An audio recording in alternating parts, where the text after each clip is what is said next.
Change begins with you and me. Change begins with me. Change begins with me. Change begins with me.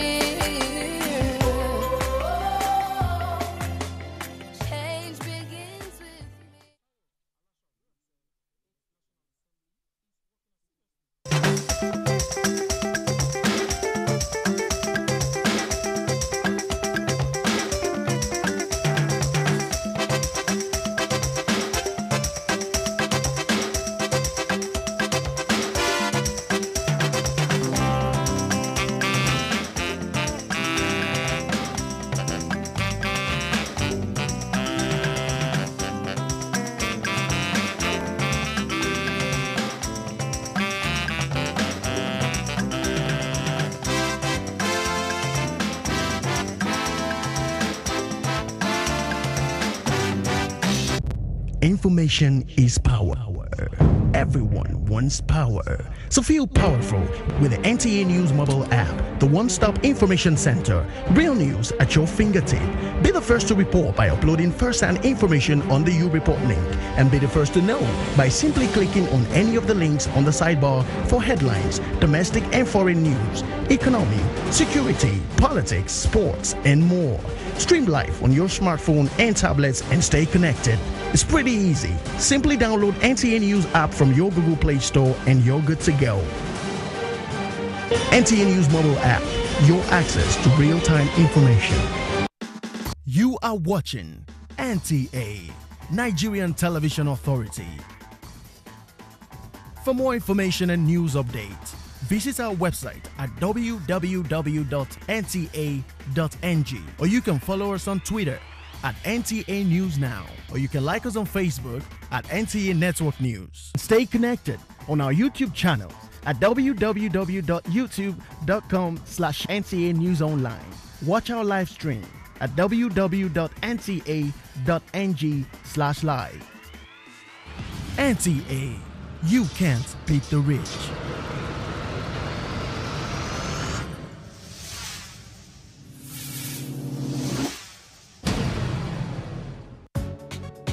What's up, sweetheart?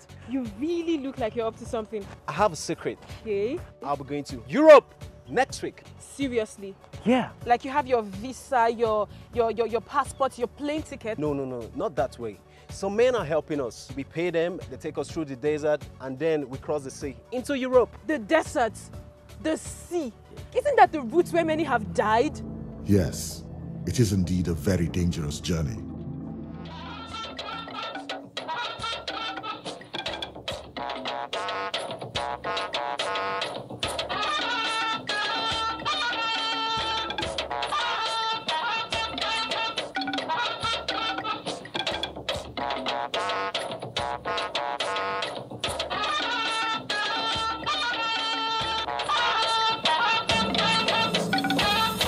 The issues of collection, of tax, and the appropriate technologies that could bring down these costs, developing relevant skills and management.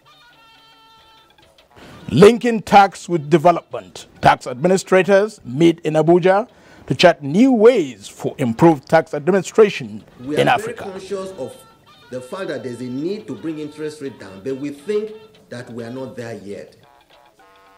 Central Bank of Nigeria's Monetary Policy Committee leaves rates unchanged. What is good for Nigeria is good for Turkey. What is the interest of Nigeria? It's interest for Turkey. Aftermath of illegal arms importation, Turkish ambassador meets customs leadership, pledges to fish out criminals behind illegal arms shipment. Legislators back to business as National Assembly resumes after 62 days of legislative break. Thank you for joining us on NTA Network News. Tonight, I am Muhammad Kudu Abubakar. Demola is in Lagos, Fatai is in Ibadan, and Caleb is in Jos. The Monetary Policy Committee has retained the monetary policy rate, MPR, at 14%, and all other monetary parameters at the current rates. Briefing the media at the end of the committee meeting in Abuja, Governor, Central Bank of Nigeria, Godwin Emefiele, explained that it is most imperative to retain the rates at current levels to sustain the gains recorded so far in Nigeria's economic stability. Shikela Ikpinaye reports. With due consideration to the downward risk in the country, including flooding in many states, trade groups, government face-off, and agitations across some geopolitical zones, global considerations, particularly U.S.-North Korea-strained relations, unending Brexit negotiations, and U.S. hurricane disasters, among others, formed the nexus of this month's MPC decision.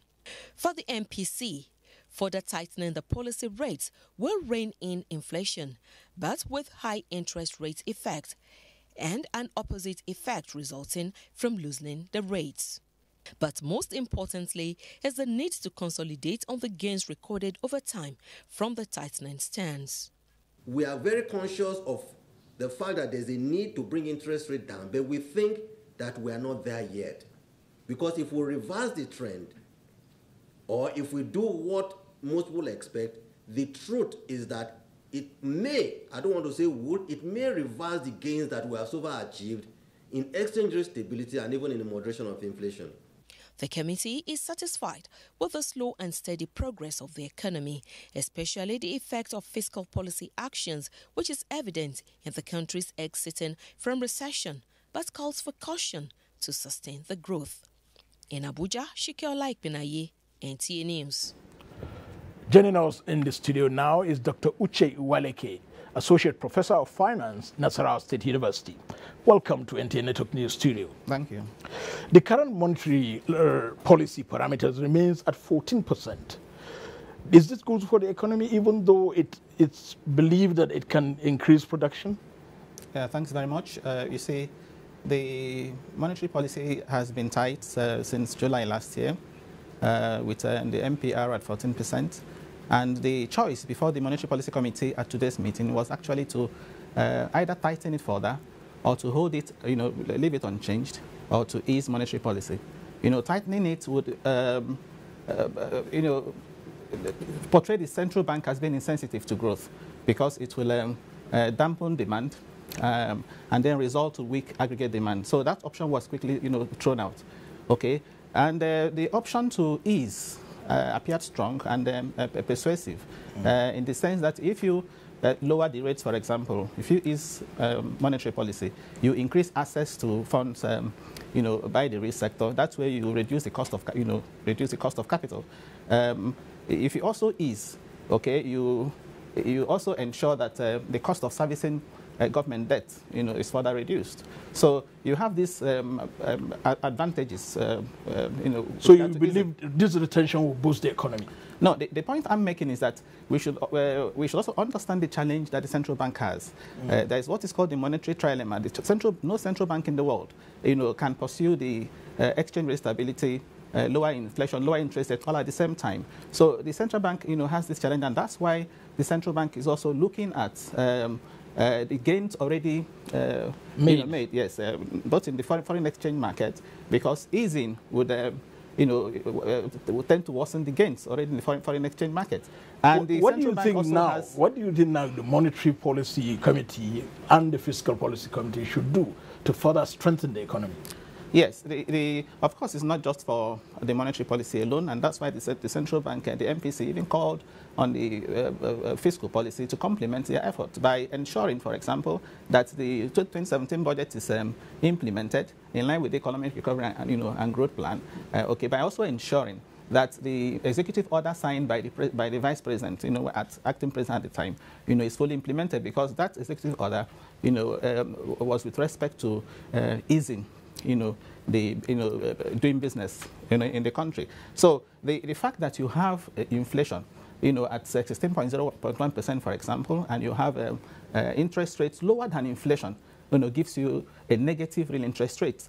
And if you further reduce the interest rate, you pull interest rate in the negative territory the more. So what I'm saying in effect is, yes, these arguments are there. You have the argument for easing, but the CBN is hamstrung, and that's why it's, in my view, it took the decision to leave the rates unchanged. And you think the decision is right? Given the prevailing circumstances. Dr. Uche Uwaleke, Associate Professor of Finance, National State University, thank you for coming on. Thanks for inviting me. Still on the economy, as Nigeria hosts tax authorities for the first time in history, Vice President Yemi Osinbajo has called on African tax administrators and policymakers to provide solutions to the myriad of constraints on tax matters towards generating more resources for development. The Vice President stated this when he declared open the Conference on Tax Administration in Africa. State House correspondent Jide Onifade reports. From the north to the south, east to west, tax authorities in Africa are faced with similar and peculiar problems, as highlighted by Vice President Yemi Osinbajo. The issues of collection of tax and the appropriate technologies that could bring down these costs, developing relevant skills and management needed to effectively create and run efficient and transparent tax administrations, issues around institutional structure, the wisdom of ensuring autonomy of institutions of tax administration have stretched the creativity and resourcefulness of tax administrators across the continent. The tax problems of African states have remained much the same in complexity and character, says the Vice President, despite sticking to the motives and ideals of the forum over the years to solve these problems. The easy argument is to suggest that we should wait until economic growth and development brings these informal systems into the formal system. But this is unhelpful. It has kept us on the same spot for decades. It seems to me that we must find a way of fixing this car while the engine is running. There is a link between tax and development, as explained by Nigerian's Minister of Finance, Kemi Adeosun, which lays more emphasis on the call on the forum to find lasting solution to some of these constraints. We in Nigeria are committed to improving our tax compliance rate. At 6%, we have one of the lowest tax to GDP ratios in the world, and we are determined to take that on as a project and correct it very, very quickly. The Sustainable Development Goals on its own will cost the world $120 billion. This in a world where official development assistance is declining. The challenge is on us to close the financing gap. Nigeria as a country is not shy in taking the lead to ensure that we and the rest of us in Africa perform our duties and align with the AU mandates. The theme of this conference is building strong domestic tax regime in Africa. In Abuja, Jide Onifade, NTA News. The Presidential Enabling Business Environment Council is set to launch a new 60-day action plan starting from the 2nd of October to the 13th of November 2017. The Council, in its interim report on the first plan, commended the National Assembly for its contributions and support. Here again, Jide Onifade with the details. The meeting, chaired by the Vice President, was for stock-taking of achievements by the Council so far, with a plan on the way forward. The idea being that we want to have a second round of the National Action Plan, which is even more ambitious than the first round. We really want to make it easy for people to do business in Nigeria. As stated by the Secretary of the Council, Jumoke Oduwole, winning would depend largely on the collaboration of all stakeholders. These are all the ingredients, plus a strong representation from the private sector that makes sure that the collaborative exercise works very powerfully to deliver impactful reforms for the Nigerian people. This meeting was very, very productive. A lot of work has been done and it's beginning to show. And there is no doubt that there has a lot of commitment on the side of the government. And we're very optimistic about how this will translate to a better business environment. National Assembly got green for compliance with all the commitments that we have made as our contribution to the ease of doing business. The Council had an expanded meeting in which the Chief Justice of the Federation, representatives of the Senate President, Kano and Lagos governments, and all key ministers and heads of agencies were present. The private sector was also well represented. In the State House, Jide Onifade, NTA News. Following concerns on the recent discovery and seizures of pump-action rifles imported from Turkey by the Nigeria Customs Service, the Turkish ambassador to Nigeria has met with the Comptroller General of Customs, Colonel Hamid Ali, to come up with strategies aimed at stopping the illegal importation. Justin Ben Onyi has details. This meeting became expedient after 4 different arms seizures, with a total number of 2,671 pump-action rifles from one source, Turkey, into Nigeria. At the meeting, which lasted 2 hours, both sides agreed that a team from Nigeria Customs Service visits Turkish Customs to further discuss ways of preventing such arms export, as Turkey reaffirmed that it will not in any way support any dangerous shipment to Nigeria and fish out those behind the illegal arms shipment.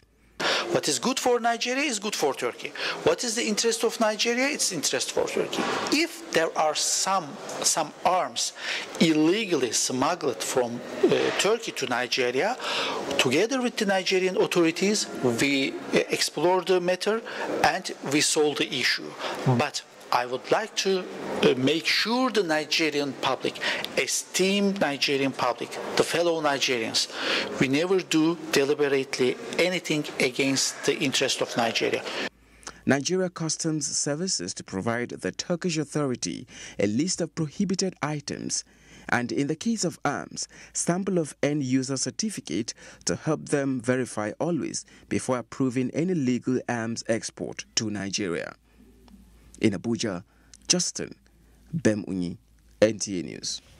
In its quest to boost maritime activities for economic purposes, the Nigerian Navy is championing a framework for information sharing and mutual assistance with its South African counterpart.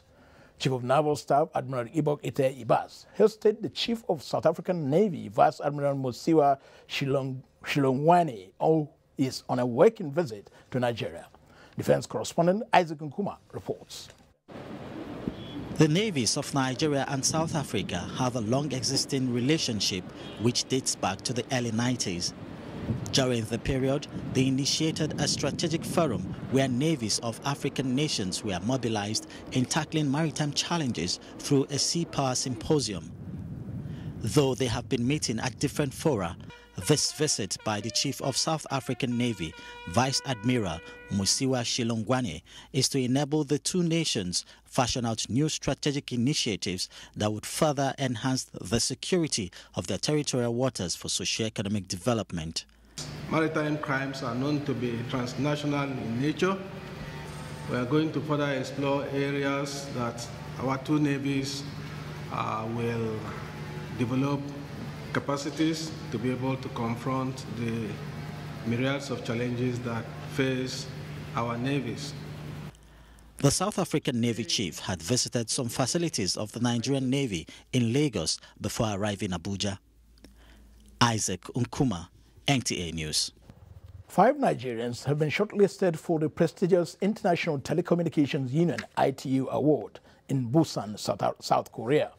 Oinaya Kalu Oka reports that they were selected based on their creative innovations in ICT.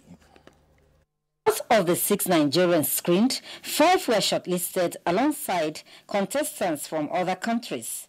Ideas presented are applications that will touch the lives of Nigerians. Technologies from talking books, online purchasing, local language understanding, and maternal health issues were presented. And this is a great opportunity, not just to showcase the innovation that's going on around the world and particularly in Africa, but also to bring to light some of the issues that are being faced in the emerging and developing markets. We've produced so much foreign content and it's currently affecting our kids out there.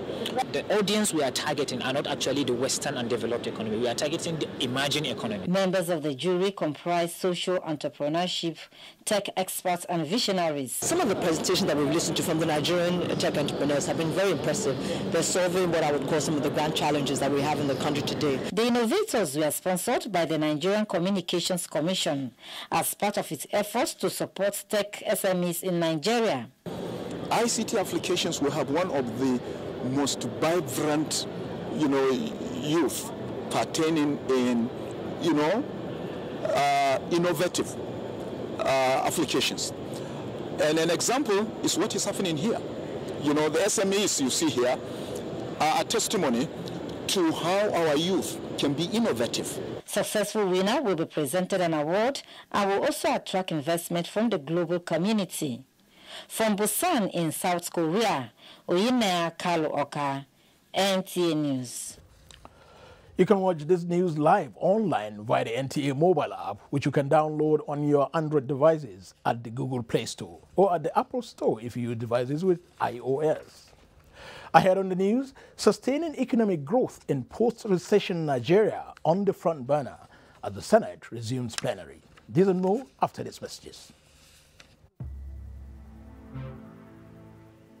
From 1967 to 1970, Nigeria went through a horrifying civil war. It didn't matter who was wrong or right. Everybody suffered. Those who fought that war say it should never happen again. So a lot of people will say, but you were leading the first one. Yes, I led the first one. I don't think a second one is necessary. We should have learned from that first one. Otherwise, the dead would have been to no avail, would all have been in vain. The words of our elders are full of wisdom. This is a public service announcement brought to you by NTA. Come, sisters, I got some special discount on data. No, my name is sister. I will give you cheaper data. Aha, sister. Now we get your bunga data for here.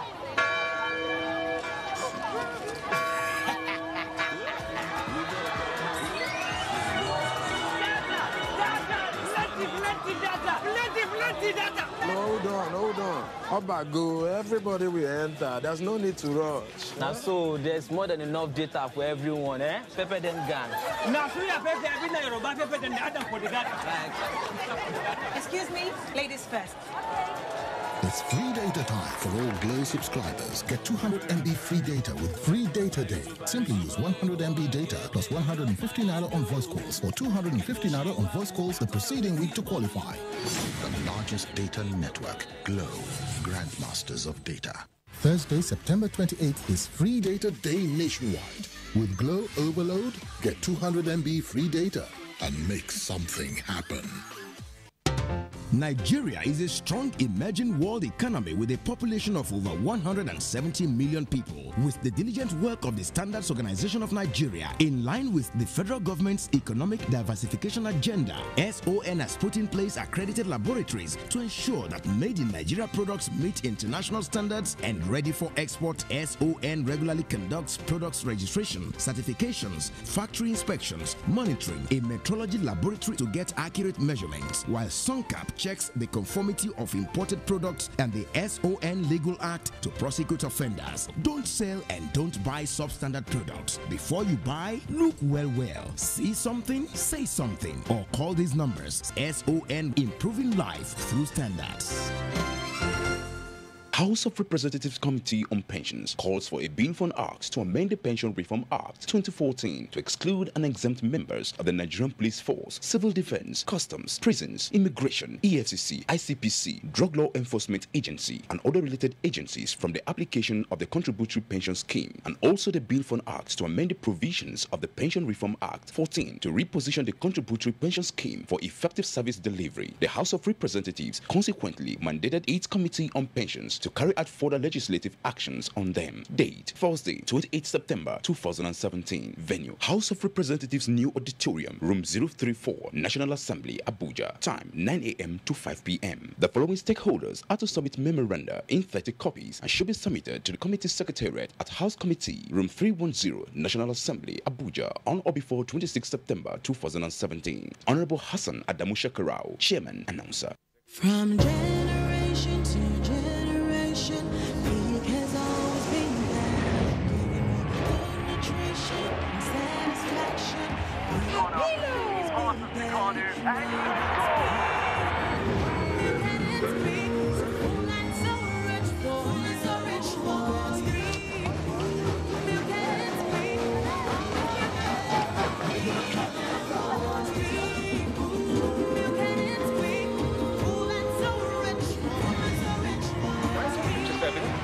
and to enforce for Nigerians.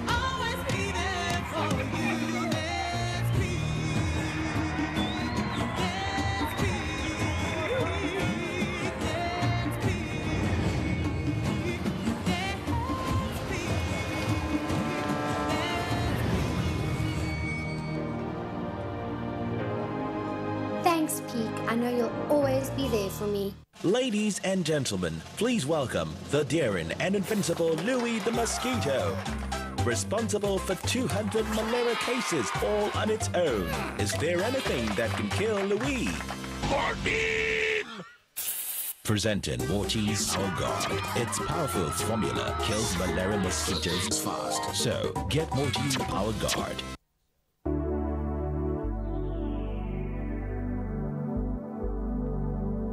Do you know that the Nigerian police now operates in the best international practices of policing?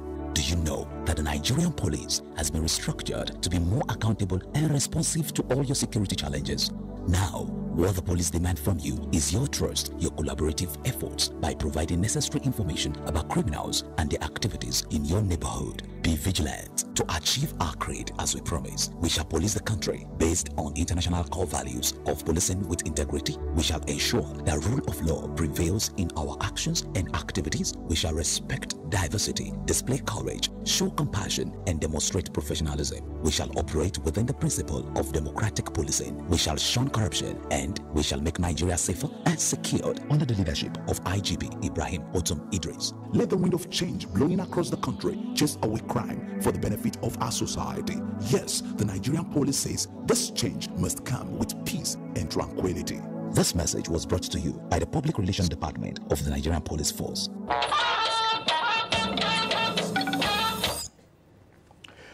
Thank you for remaining with NTA Network News. Stabilizing and sustaining post-recession growth of Nigeria's economy featured prominently at the Senate plenary upon resumption this Tuesday. Also debated are measures towards expediting releases of allocations in the 2017 budget for the stimulation of the economy. National Assembly correspondent Dennis Adeguloye reports. With the country now out of recession, the need to sustain this and translate it into tangible results for Nigerians formed key part of discussions. Senator representing Kebbi North Senatorial District, Yahaya Abdullahi, moved the motion on sustaining the growth of post-recession economy. We should not take anything for granted and should do everything possible to avoid relapsing into another recession. The important thing to do, of course, is to make sure that the economy is active. I support this motion because it has taken a great look at what it will be if the managers of our economy fail to look at this year's budget and fund it appropriately. Senator representing Lagos East, Gbenga Ashafa, moved the motion to expedite 2017 budget releases to stimulate the economy. In some areas, they say 350 billion naira has been released by the federal government to ministries, departments, and agencies as funding for capital projects, which is far too low to stimulate the economy. The perennial issue of flooding and the urgent need for a concrete plan of action to stop its recurrence was also adopted. President Muhammadu Buhari's resumption letter to the Senate, dated 21st August 2017, was acknowledged, and the lawmakers lauded his dogged fight against ill health, wishing him continued strength to lead the country to greater heights. The unity of Nigeria is non-negotiable, and we are all fully committed to the territorial integrity of our country. The Senate hereby advised that all groups seeking to pursue any agitation should do so through constitutional means. Plenary resumes Wednesday, 27th September 2017 from the National Assembly. Dennis Adeguloye, NTA News. The House of Representatives says it remains committed to ensuring that Nigeria remains one united country. This reaffirmation of the legislators' unflinching resolve towards ensuring indivisibility of Nigeria as a corporate entity attracted a cross-section of members' comments upon resumption at plenary. They also acknowledged receipt of President Muhammadu Buhari's letter indicating his resumption from medical trip to the United Kingdom. National Assembly correspondent Ignatius Nko reports. Against the backdrop of the democratic principle of representation, which brought membership of the House together as the voice of the nation, Speaker Dogara enjoined members to be committed to their constitutional duties on the platform of one nation, one destiny. When speech or noise leads to debate, it is called free speech. But when speech or noise incites to violence, then it is called hate speech. Hate speech has no place in a democracy and must never be tolerated or allowed. Speaker Dogara also used the opportunity to assure Nigerians that the Non-Governmental Organization Regulation Bill is not targeted at any group, but to inject transparency and accountability in the operations of NGOs in Nigeria. Churches, mosques, Isuzu, market women associations, etc., as well as local quasi-financial institutions are not NGOs, and thus the bill has nothing to do with their operation. Similarly, the legislators set up an ad hoc committee that will address political agitations in the country. This followed a motion moved by the majority leader of the House, Femi Gbajabiamila, to rebuilding the unity of Nigeria. That the House revisit, as you stated in your address, the issue of devolution of powers in the interest of the unity of Nigeria. The issue of flood disaster came on the floor as members implored government to commence the dredging of River Benue to avoid future occurrence, as moved by Representative Emmanuel Oke-Jeff. Also urge the federal government to adequately fund or equip NEMA, the fire service, and other security agencies to cope with such disasters, as they never deploy equipment to evacuate affected citizens. 3 bills were passed at third reading, which include the National Road Fund Bill. From the National Assembly, Ignatius Nkwo, NTA News. In an effort to industrialize and diversify Nigeria's economy, Cross River State government says it will explore the cocoa value chain for national development. Governor Ben Ayade, who announced this during an inspection tour of the ultra-modern cocoa processing plant in Ikom local government area, assured citizens that his administration will ensure a shift from continuous dependence on oil to agriculture. Udwak Etim has details. Governor Ayade said the cocoa processing plant, expected to be completed in the first quarter of 2018, will facilitate the processing of cocoa seedlings into raw materials for advanced cocoa production.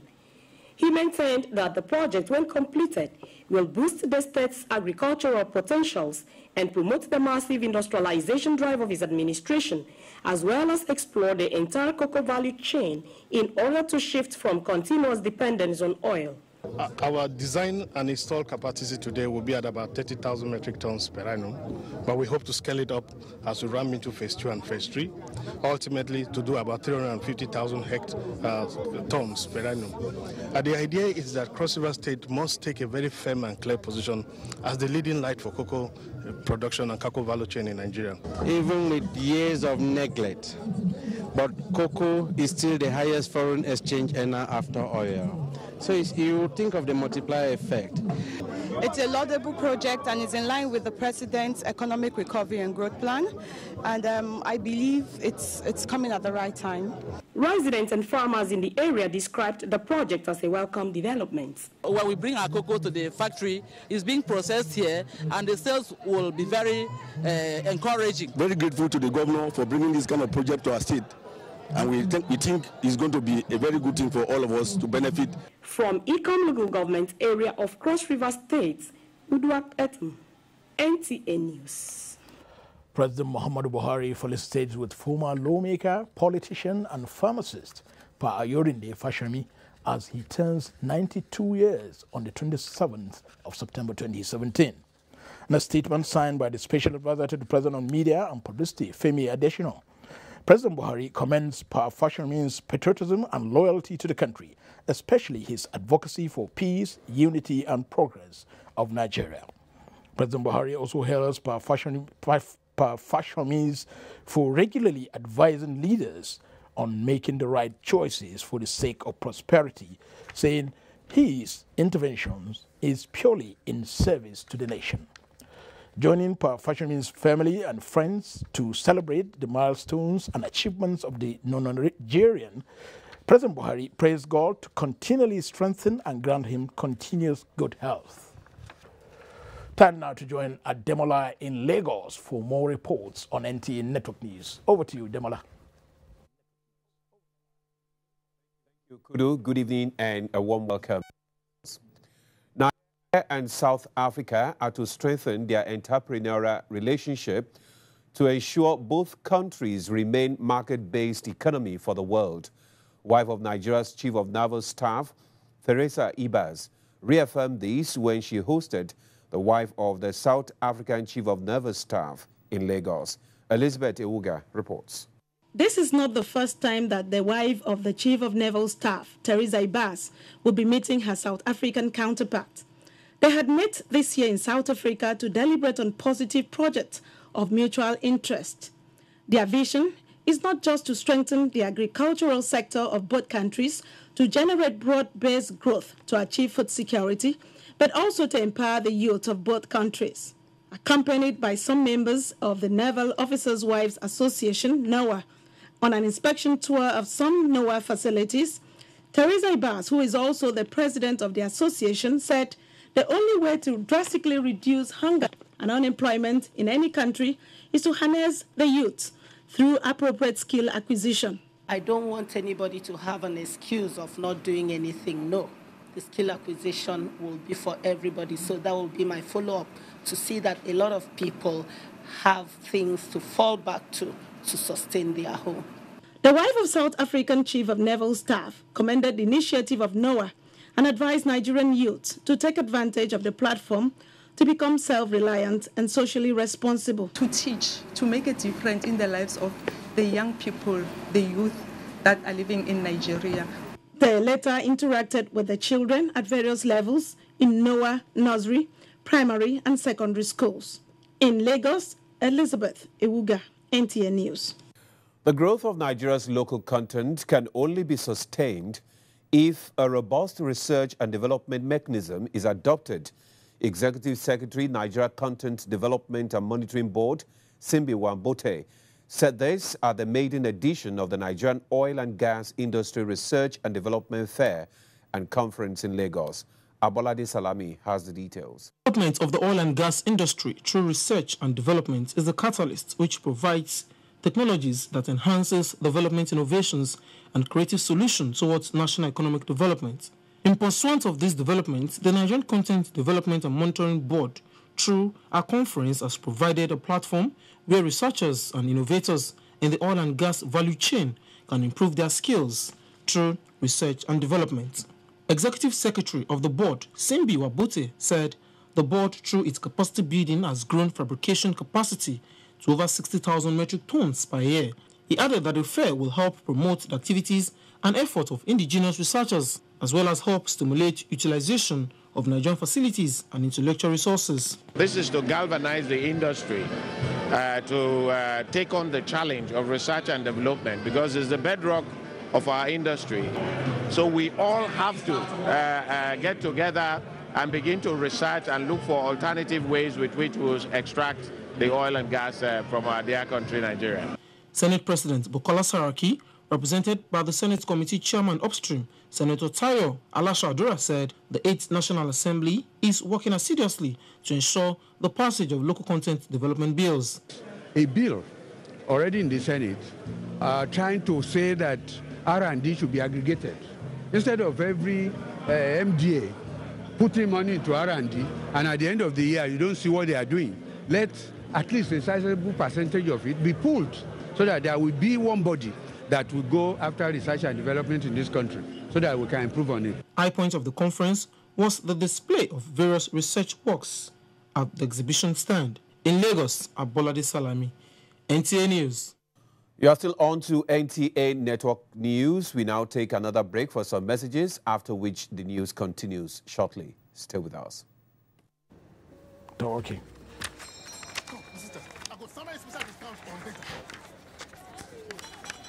No, my name is sister. I will give you cheaper data. Aha, sister. Now we get your bonga data for here.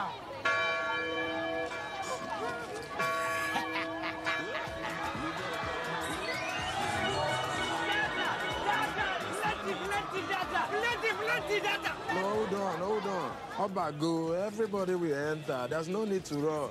Now, so there's more than enough data for everyone, eh? Pepper them gang. Now, so you pepper every night, pepper them the other for the data. Excuse me, ladies first. It's free data time for all Glow subscribers. Get 200 MB free data with free data day. Simply use 100 MB data plus 150 naira on voice calls or 250 naira on voice calls the preceding week to qualify. The largest data network, Glow, grandmasters of data. Thursday, September 28th is free data day nationwide. With Glow Overload, get 200 MB free data and make something happen. This must be one of Mother Nature's greatest gifts. But there's something else it gives us. When we see such beauty, we want to share it with those we love. That's what LG wants you to see. Just what we see now, through our technology. LG OLED TV. Whenever pain occurs, you want quick relief. Try new Nurofen Express. It goes to the source of pain and gets to work in under 15 minutes. That's why Nurofen Express delivers fast and effective relief. New Nurofen Express works at the source of pain, fast. Being a mom is great, but when your child has a fever, you don't know what to do. I trust Nurofen for Children to take care of my child's pain and fever. Effective relief you can trust. As a lover of good food, I enjoy trying different recipes. And with the right ingredients, I always achieve my desired results. I recently discovered the new Dangote pasta, and since then, I've been hooked. With Dangote pasta, I can go all out with different pasta recipes. You see, Dangote pasta is now made with durum wheat, making it non-sticky and very nutritious. I feel like the greatest chef with Dangote pasta. My meals are always tasty and irresistible. I like it! Mixed up, I like it too. See? Enjoy the new Dangote pasta, now made with durum. Available in spaghetti and macaroni. Dangote pasta, excelente. Pasta just got better. The Honorable Minister of Water Resources, Engineer Suleiman Adamu, FNSE, cordially invites Honorable Ministers, members of the National Assembly, all Honorable Commissioners of Water Resources, members of State Houses of Assembly, all GMs of state water agencies with their directors of planning, donor agencies and development partners to a national retreat on revitalizing the urban water supply and sanitation in Nigeria. The retreat is scheduled to hold as follows. Date, Thursday 28 to Friday 29 September 2017. Venue, Ladikwali Hall, Sheraton Hotel and Towers, Abuja. Time, 9 a.m. daily. Announcer, Musa Ibrahim, Permanent Secretary.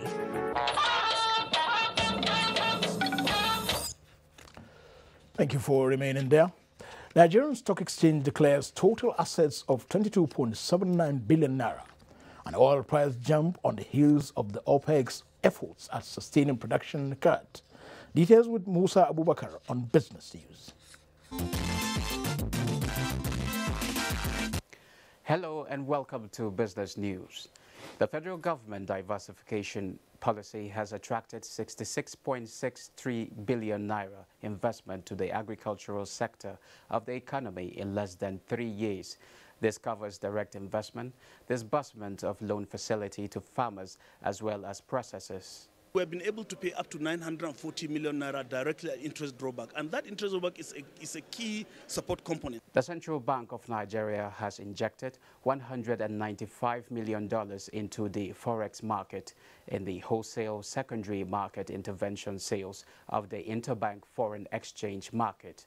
It auctioned $100 million and also intervened in small and medium enterprises and invisible segments with the sum of $50 million and $45 million respectively.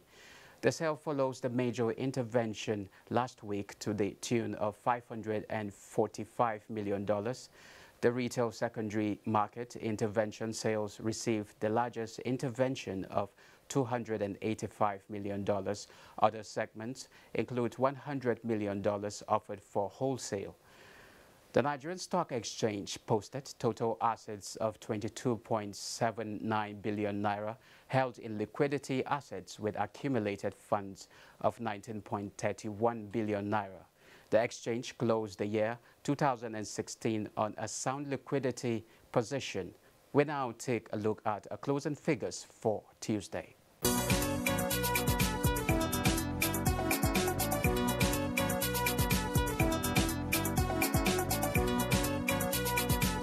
U.S. oil prices returned to bull market territory while the global benchmark hit a 2-year high as investors gain faith that OPEC will successfully shrink a global supply glut. That's it for now on business news. The bulletin continues shortly.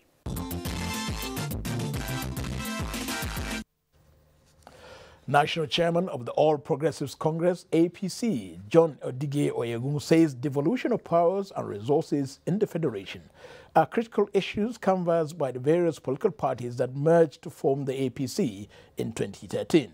He stated this when he received a delegation of the Nigerian Christian Elders Forum, led by the chairman, Mr. Solomon Asemota, senior advocate of Nigeria, at the APC's National Secretariat in Abuja.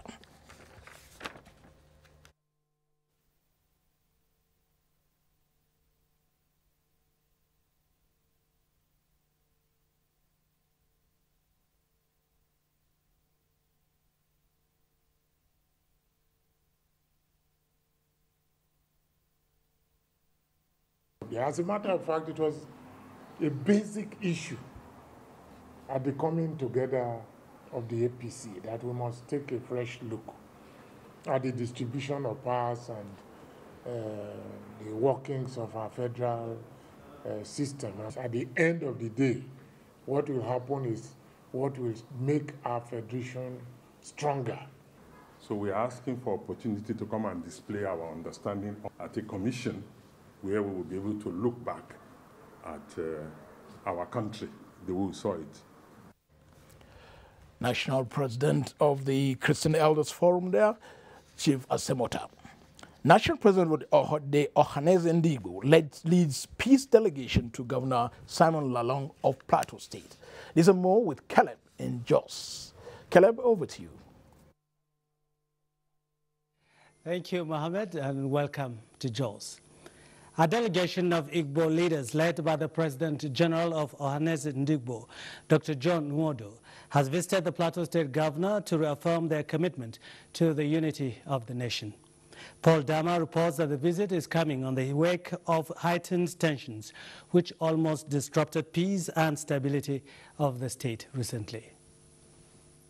Receiving the delegation at the Government House, Rayfield, Governor Simon Lalong says what brought about peace in the state is that his administration carried everyone along. Governor Lalong says their visit to some southeast states was in response to the growing tension across the country, and what he saw during the visit is contrary to rumors being circulated.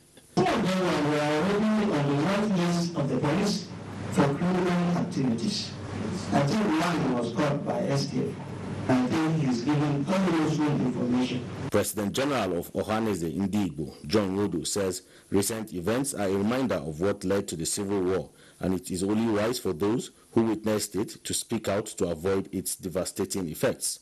Sultan Saad, the Sultan of Sokoto, said in the currency of this advance that any northerner who desires to kill an Igbo man should first kill himself.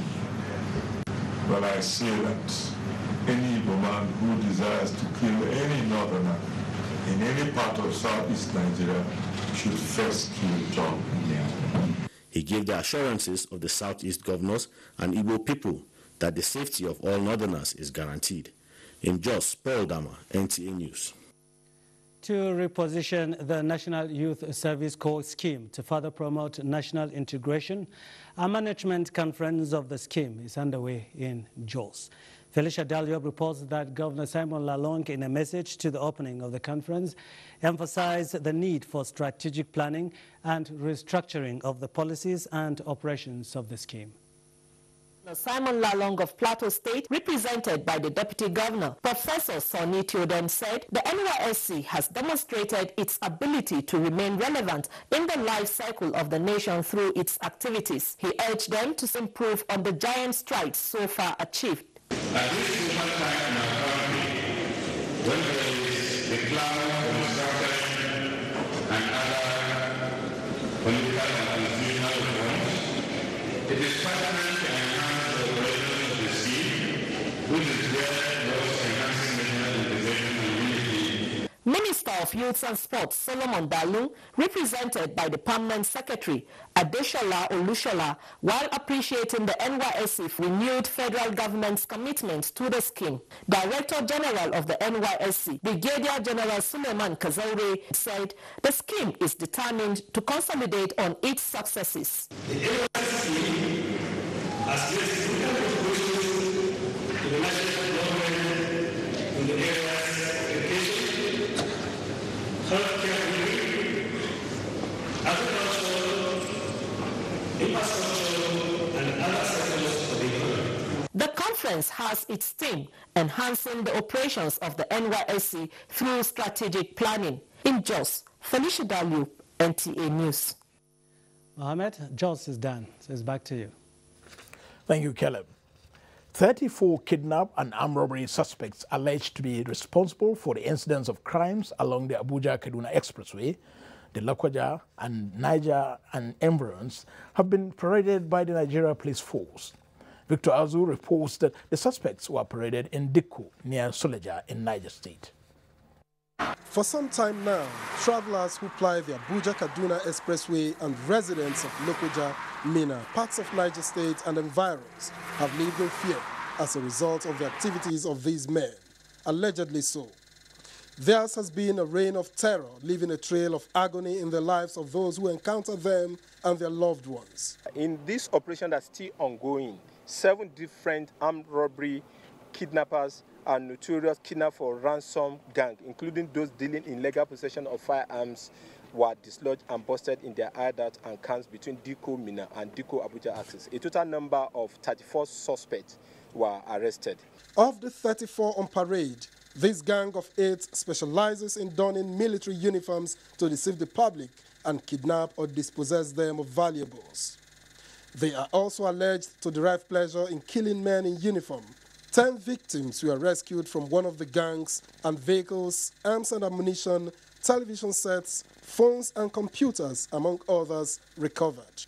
The recent success in arresting the criminals along this axis is expected to reduce incidents of robbery and kidnapping. From Dikko in Niger State, Victor Azu, NTA News. The Nigeria Police Force High Command investigates attack on the Olubadan's palace by unknown gunmen. Fatai in Ibadan brings us details of these and more. Over to you, Fatai. Thank you, Kudos. Welcome to Ibadan. The Nigeria Police has stepped up investigation into the attack on the palace of Olubadan of Ibadan land by unknown gunmen. Assistant Inspector General of Police in charge of Zone 11, Agbola Oshodi Glover, while visiting the traditional ruler, says the police will uncover the identities of those behind the attack. Abdul Rauf Kamadin reports. The Olubadan of Ibadan land, Obasaliu Akamu Adetunde, had invited guests, including former Oyo State Governor, Senator Rashidi Ladoja, and others to witness the installation of the new palace, which took place in the palace. NT News learned that the hoodlums allegedly entered the palace and started shooting into the air. Those in attendance, including journalists, ran for safety and subsequently got injured. So I don't understand why people should take the laws into their hands by sending hoodlums to this place. Reacting, the state government condemned the attack and promised to bring the masterminds to book. No matter how highly placed such individuals are, the force of the law will be brought to bear on them. The Assistant Inspector General of Police, Zone 11, Agbola Oshodi, was also at the palace where he promised to fish out the perpetrators for prosecution. And we are also calling on the citizens, those who saw what happened and those who have information to let the police have. The monarch appealed to Oyo State government to beef up security within and outside the palace to resist reoccurrence. In Ibadan, Abdul Kamaldeen, NTA News. Meanwhile, the Ibadan-Ife highway linking the southwest with other geopolitical zones in the country is now causing nightmare to users. Kemi Akinwande says the infrastructure is deteriorating fast. One of the major interstate roads linking Oyo State with other parts of the country is the new Ife-Ibadan dual carriageway. The poor state of the road is becoming worrisome to road users as it continues to deteriorate fast.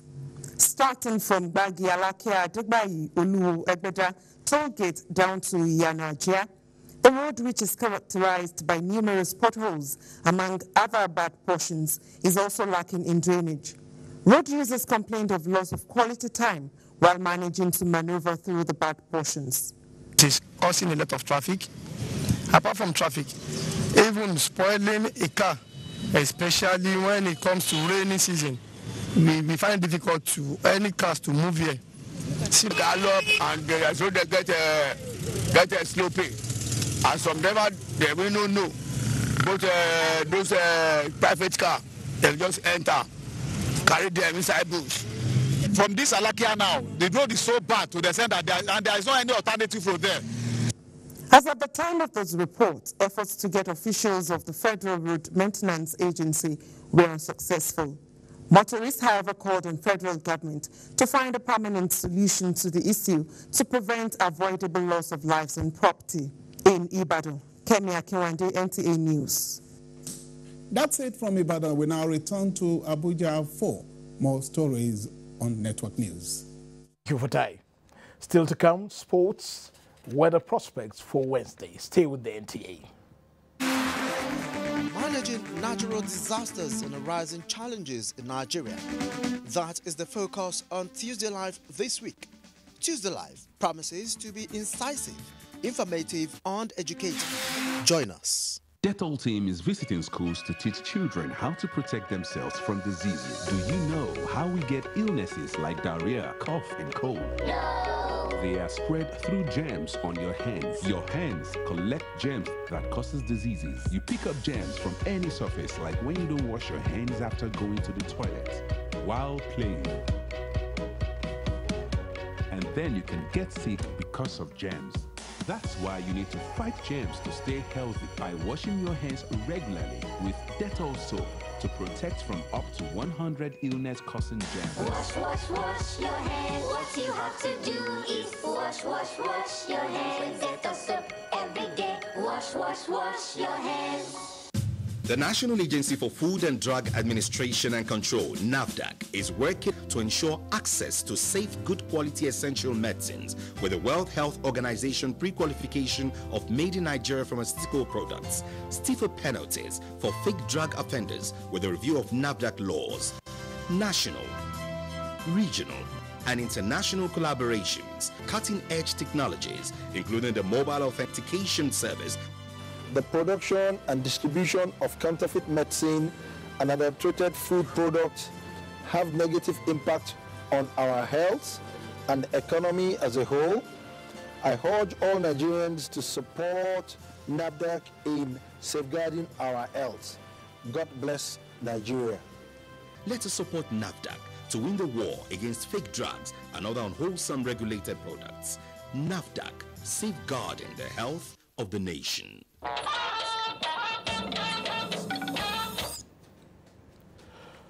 Irish President Michael Higgins has pledged to support all initiatives that will enhance the existing cordial relationship between Nigeria and Ireland.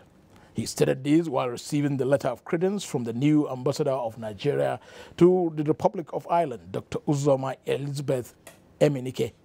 The Irish leader commended President Muhammadu Buhari for his dogged fight against corruption and his resilience to end insurgency in the northeastern part of Nigeria. The new envoy commended President Higgins for sharing a common leadership style with President Muhammadu Buhari, particularly in the areas of moral integrity and passion to develop their countries. Dr. Uzoma told the Irish leader that Nigeria, being the largest economy in Africa, has mechanisms put in place to enhance the ease of doing business, and noted that both countries will benefit from a state visit to Nigeria by the Irish president and a reciprocal one by Nigeria's president, Muhammadu Buhari. In sports, Ghana Raw names 23 players for the Super Eagles clash with Zambia in Uyo, and players set to compete in the 2017 Godswill Akpabio International Scrabble Classics. Kene Mabu Dike is our guide on Sport Update. Super Eagles technical advisor Kenneth Raw has invited 23 players to camp ahead of the second leg 2018 FIFA World Cup qualifier against the Chipolopolo of Zambia in Uyo, Akwa Ibom State, October 7.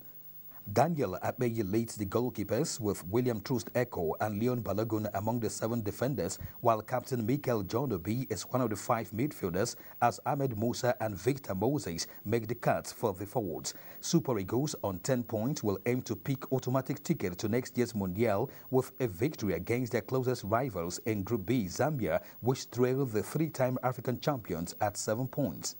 A one-day FIFA listing for 2018 International Referees Fitness Test took place in Abuja Monday, with the organizers expressing optimism that more members will be involved in international duties in the coming season.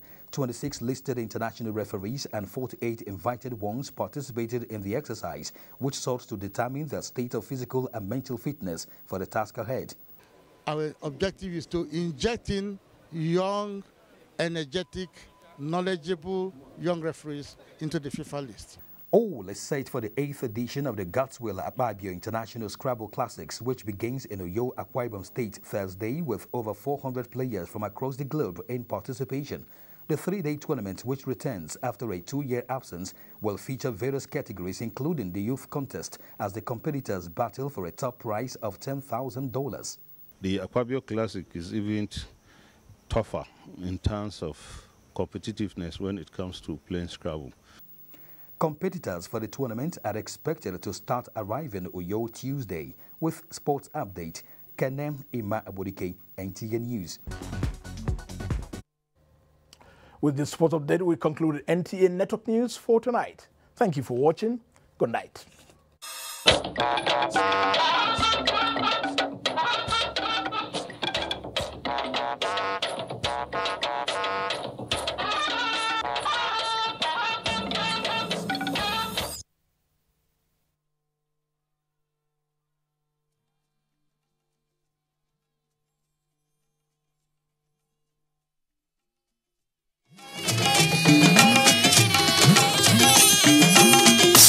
This is the network service of the NTA. Hate speech is not a joke. It incites genocide and crimes against humanity. Most of Africa's civil wars are caused by hate speech from one tribe against another. We don't want it here.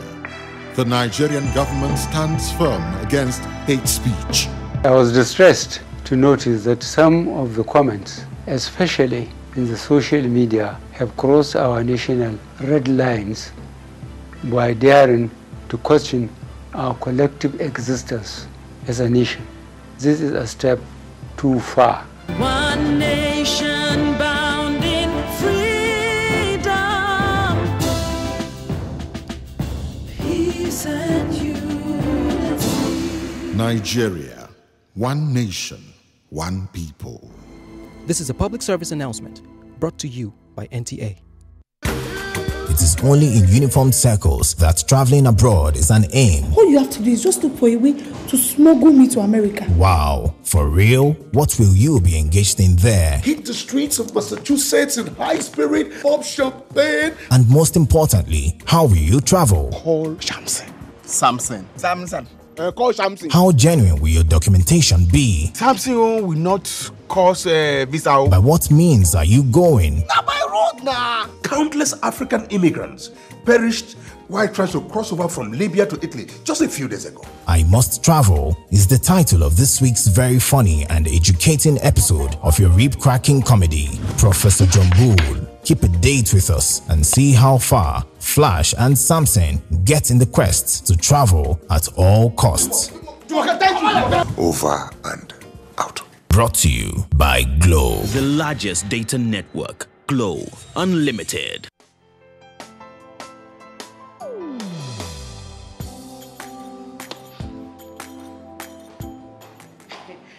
Chief. Good morning, sir. You're here already? No. Now my spirit day, my body day for house. What kind of question is that? Were you not the one that fixed this meeting for 8 a.m.? You are now coming by 10 a.m. and start asking me jab questions. But Chief, now, I'm sorry. Don't you also go late for meetings sometimes? You know now, African time. No more African time. And no more pancaking of face during office hours. At the end of the day, we will lose valuable time. We will not make progress.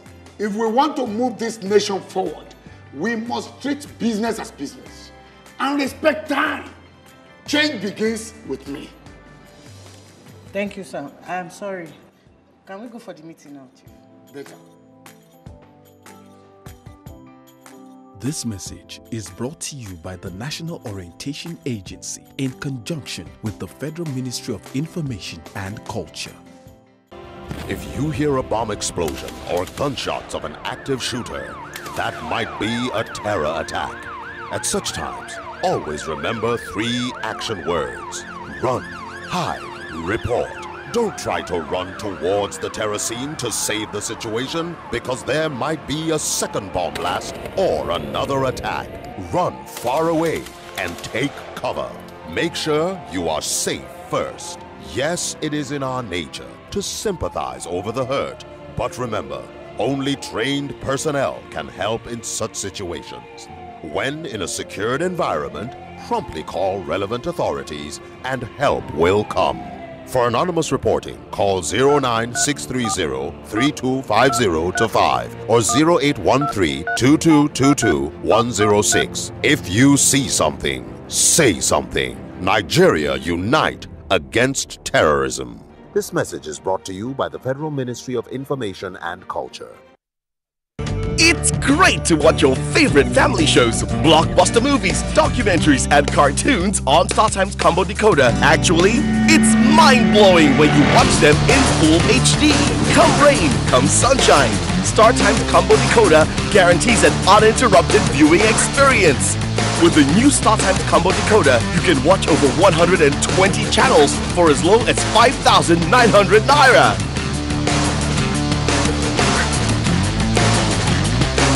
Get the StarTimes Combo Decoder today and enjoy great entertainment for the entire family.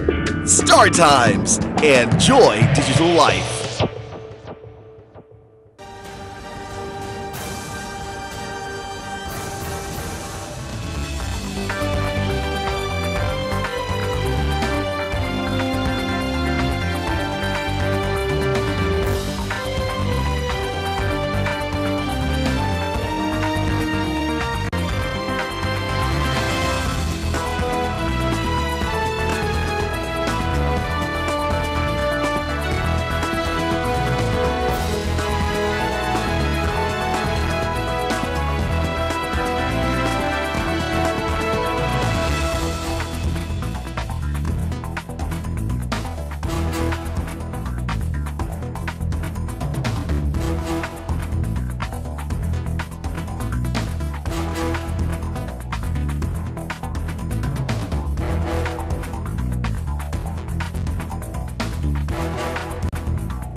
A message of dissatisfaction at its peak, one which prevents the operation of the contract of employment.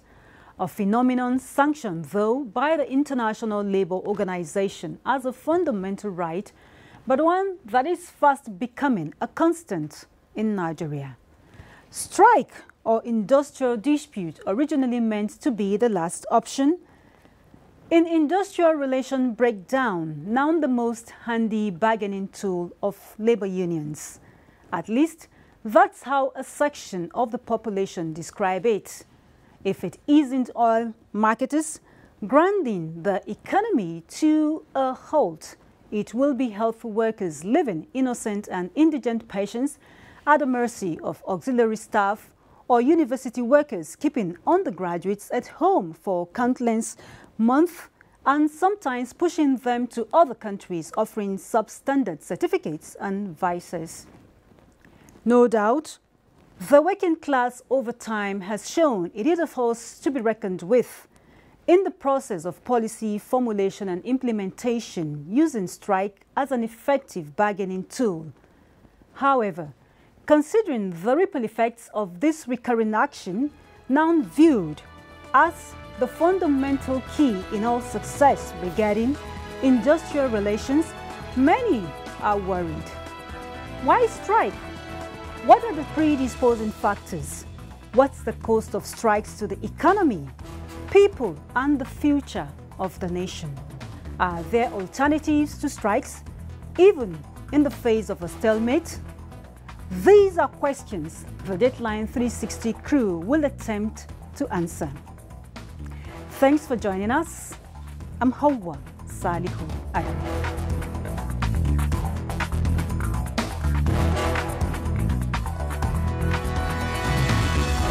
When anger rushes unrestrained to action like a hot steed, it stumbles on its way. The man of thought strikes deepest and strikes safely. The words of English poet Richard Savage. Welcome. It's Dateline 360, X-raying the recurrent breakdown in industrial relations in Nigeria and implications. Our labor correspondent, Emmanuel Anyimiro, who's been on the trail of labor movement, puts the trend into perspective.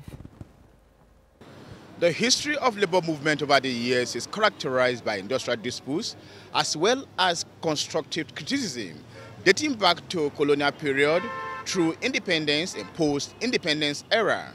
In 1929, an attempt to introduce direct taxation in eastern Nigeria sparked off the historic Aba Women's Riot. Agitation for good working conditions by rail workers in 1938 also led to industrial action in that year. Due to the effect of the Second World War, which led to high cost of living, the then Civil Service Union and the Nigerian Union of Rail Workers pressed for increase in allowances, which was granted to their European counterpart working in Nigeria, but none to Nigerian workers. This failure to effect a similar increment for Nigerian workers led to a 45-day strike. In 1994, the Academic Staff Union of Universities, ASU, went on a nationwide strike for more than 1 year over working conditions. Several others, like the 2007 NLC nationwide strike over increase in the prices of fuel, non-implementation of the new national minimum wage of 2011, and many more have led to one industrial dispute or the other. Probably nothing wrong with strike. Strike is legal, is a good cause if it is done according to the law. Is a welcome idea in informing the populace on what the government or the day need to do. And that's why we have various unions that actually fight for their own cause. If we are coming up with an opinion as a union, government should sit down and look at it. Can this government, can this current present economic take it? Can the future economic take it? If you consider this, it will not help you to know which decision to take. Enter agreement reasonably. Then it's supposed to be high-level negotiation. Not that you bring a mid-career officer to go and negotiate on behalf of government. That is one of those major issues that I've been able to discover has been the major bottleneck in the reconciliatory process over the years. With so many strikes covering different sectors of the economy, such as education, oil and gas, health, and many more, what values have this strike added to the system? The best way to tackle it should be to look into the agitation properly and develop a template that will put an end to the strike by solving the agitations. And if this is properly done, you will see that there wouldn't be need for strike. But the problem we have is our government doesn't demonstrate enough will to solving these problems. After the strike, they come to round table and they discuss, and at least to a certain extent, they meet their needs. But in terms of the general effects to the economy, I mean, it's having a devastating effect. So the disadvantages is more than the advantages. No doubt, industrial dispute in the work environment is inevitable, as employers and employees will disagree on requests for improvement. However, it causes for worry when strike action becomes a fashion, whereby every union takes advantage of the situation to cause tension in the system. Emmanuel Ayemiro for Dateline 360. Disturbing trend indeed, Emmanuel, one whose consequences often supersede its rationale, as our next sectorial analysis will reveal. Now, despite the consensus that strike remains a fundamental right of employees, one question which many say remains unanswered is if this right also applies to patients who would want to hold medical practitioners to their professional oath. Over now to Rabi Abdullah as she takes us down memory lane on this trend in the sector considered life-saving. No doubt, this Hippocratic oath taken by the men and women of the medical world entails putting the patient at the center of care. However, the Nigerian health sector has not been immune to the phenomenon of strike. Some of us that are old in the system didn't go into the practice because of what we want to gain. And that's why the younger ones have to be mentored by us, the senior colleagues in the profession. Still fresh in the minds of Nigerians was the strike in 2014 embarked upon by doctors. The strike, which lasted 2 months, continued despite the outbreak of the Ebola virus disease. No sooner was the strike called off than the allied health care workers under the umbrella of JOHESU began their own. Record shows that between 2013 and 2016, the Nigerian health system experienced more than 8 different strikes involving doctors, nurses, and other allied healthcare workers. These strikes impacted negatively on the Nigerian health system, leading to avoidable deaths, complications, and medical tourism as the wealthy seek medical care abroad. I have been one person who has constantly been saying that they should not use this as a weapon of negotiation. The lives that are lost cannot be replaced. They cannot be returned. Anybody who has anything to do with preservation of life in a hospital should not be going on strike. These are all essential services. Nobody knows when he'll be in a situation where you need medical help.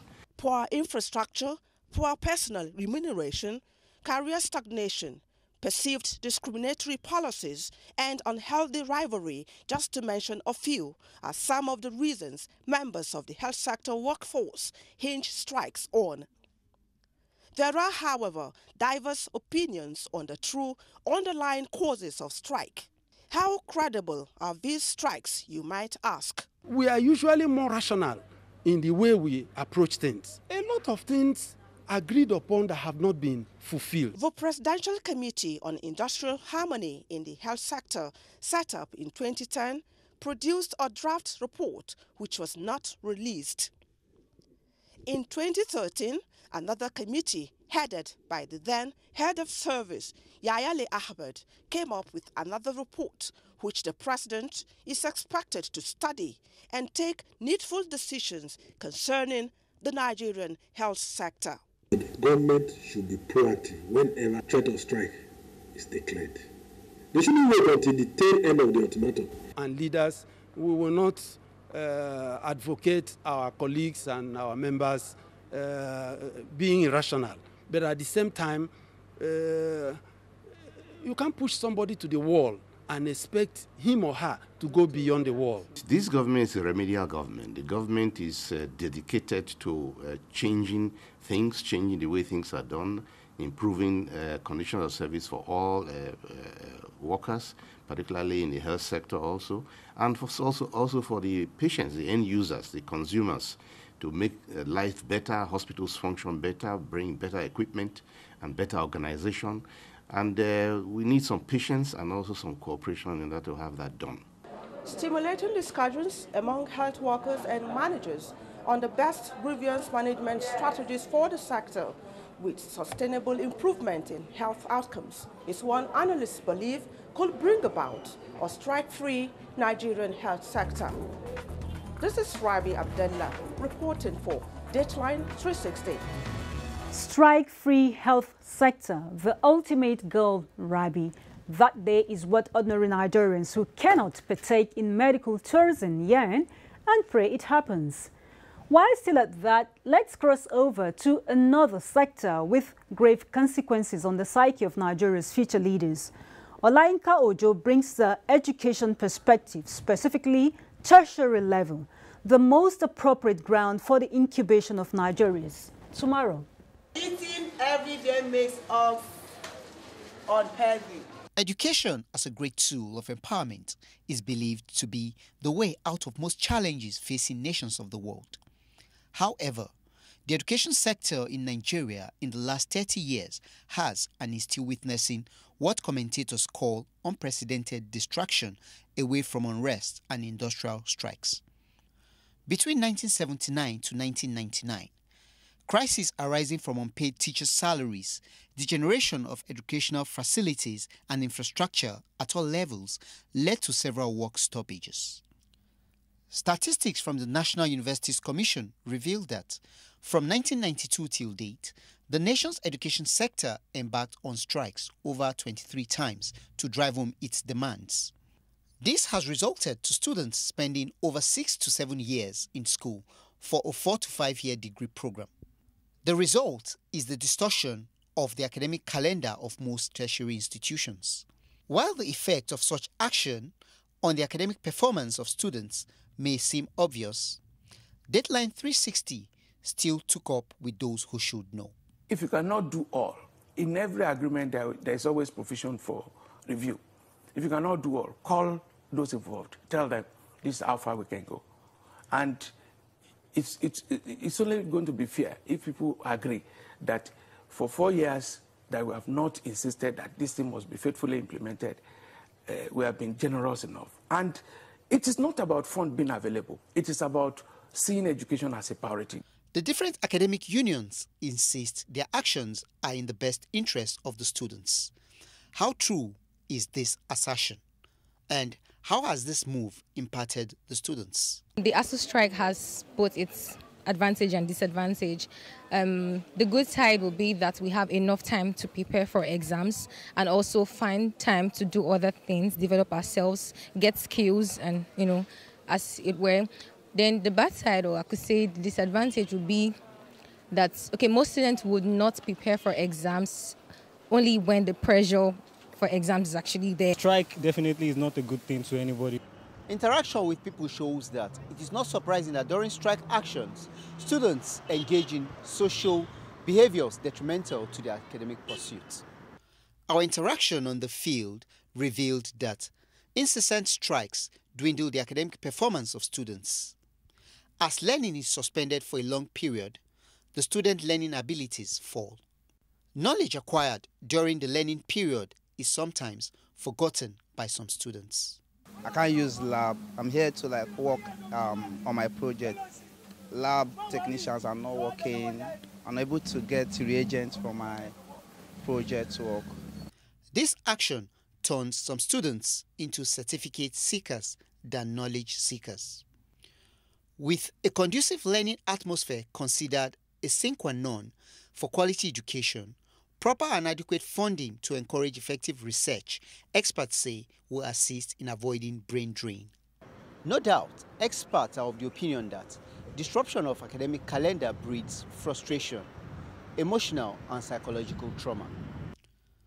With government making concerted efforts at addressing the challenges of strikes, the consensus is to look at the bigger picture by not compromising the future of the nation through unnecessary strike and reduced quality of graduates. Olayinka Ojo, reporting for Dateline 360. An obvious consequence, the larger society is already battling Olainka and in a highly competitive global environment at that. Now, considering the price of strikes to the entire nation, irrespective of affiliation, with even striking members indirect victims, should strikes happen? That's the question Saliu Abdullahi put to a cross-section of Nigerians. Labor and industrial-related disputes are fundamental, serious social and economic issues in any nation. Wherever there is labor dispute, all sectors within the country are affected. If you undertake a comparative study of this tragedy, around the world, no other country, I've not seen any other place. So something must be corrected. Have you heard anywhere that military go on strike? Police, armed forces. They can't go on strike because they are holding weapons of, coercion, weapons of mass destruction, and so on and so forth. Every day you are chanting, nobody is hearing you. It will result to strike. But if you are chanting and somebody hears you and say, please come, let us talk and dialogue, resolve the issue on the table, there will be no need for strike. So, although in this country, you know how things are, if you don't go on strike, nobody will listen to you. Nobody. If you like, talk, call them from now till tomorrow, nobody will listen to you. But once you are on strike, they will be willing to give you attention. The reason I didn't support strike is that Nigerians, they are the ones suffering from it. When you go to government hospitals, most especially federal hospitals, you see Nigerians dying. So on this side, even the government, they are fighting, people in government, they can afford money to send their family members abroad. Why the common Nigerians are suffering from this? This is one of the reasons why I didn't support for it. And more of this strike or fighting for their right from government is for their personal interest. Strike shouldn't be the way out to fight for their right. One, the nation is losing some revenue through that. We are supposed to make it in a way that we'll sit down. Let the government and the union sit down, iron out all the issues that is involved. If possible, let's create a law that will give both the government and the union in a way that they will resolve issue amicably whenever this thing arises. If there is a law, I don't think this thing will even arise. However, from our respondents, there is no gainsaying the fact that strike the world over could be presumed as a threat to the growth of any nation. For a nation like Nigeria, that is galvanizing efforts to revive its economic glory, strike is a luxury the citizens may not be able to afford at this time. In Abuja, Salihu Abdullahi for Dateline 360. Thanks, Saliu. Your conclusion tallies with progressives who say certainly not at this time. But whatever the time, managing industrial relations, commentators say, is critical. And so Abdullahi Garba Brinin Kudu, wondering if other forms of dispute resolution currently being canvassed also apply here, took up the matter in our next package. Moving forward, however, I have with me a former Minister of Labour, Mr. Adetokunbo Kayode, a senior advocate of Nigeria. As, in fact, a major stakeholder is this issue of dispute resolution. Shows that will prevent strike. And by that, I mean that if the structures, the rules, the regulations we have now does not lead us to a situation where we can preempt and prevent strike, then we must work on those regulations. As I understand it, as I know it, the rules, our labor relations rules in Nigeria needs serious overhauling. You see, where there's no law, there's no sin. We need to have clear labor manual that both the employer and the employee will sign on to, so that you know when certain things are due. For instance, when salaries should be reviewed, how it should be reviewed, the interim rules before the review, and so on and so forth. Sit the three people down, the government, the workers, and the NECA, sit with them and look at a template of country that's gotten it right. And look at it and take that template and adjust it to our own peculiar circumstance here. But this strike, especially in our critical sector of education and health, cannot continue. It will take this country down. We hardly exhaust those structures. And again, why don't we exhaust those structures? We don't exhaust those structures because, or those things in place because there are already old issues. And you know, will tell that, oh, we agreed on this 18 years ago, and the government has not done it. And we want to now bring those things back.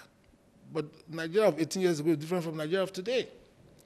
So I believe that we should actually draw a line and put in new rules that will determine how, a system that will determine how things are done. Again, we need to build the capacity of labor unions and government agencies to interface with labor unions, to equip them with mediation tools to resolve their differences.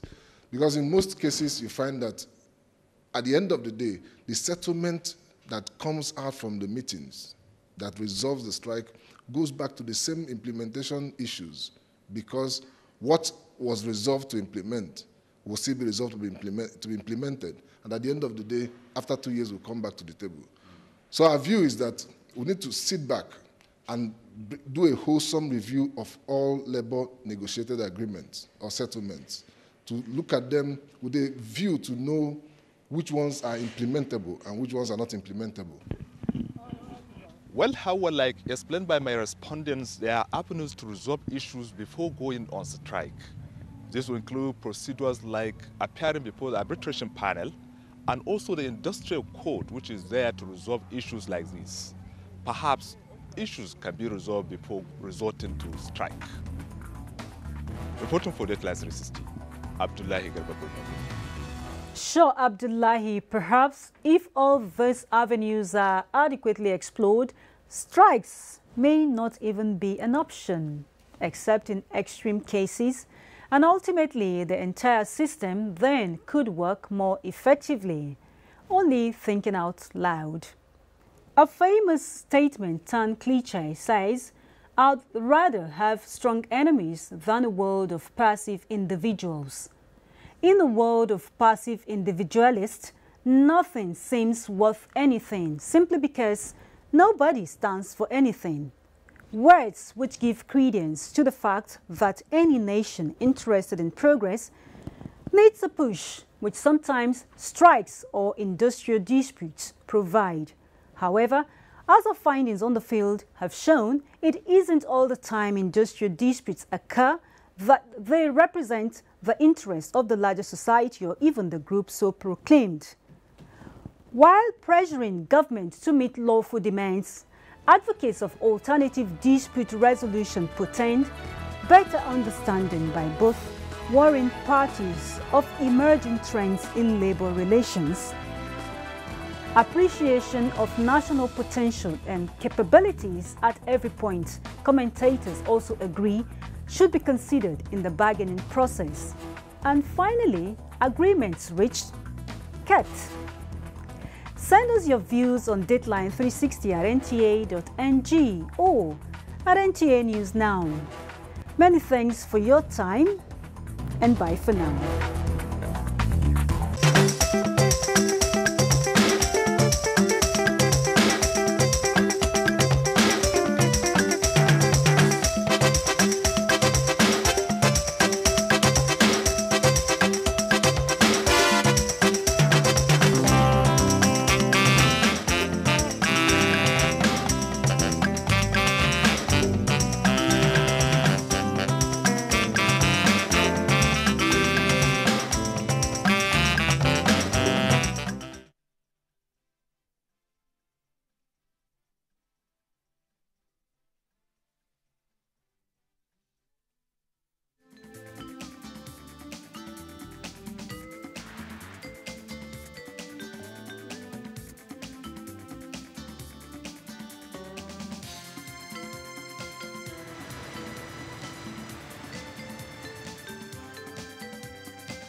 Hello and welcome. This is NTA Tuesday Live and I'm Cyril Stober.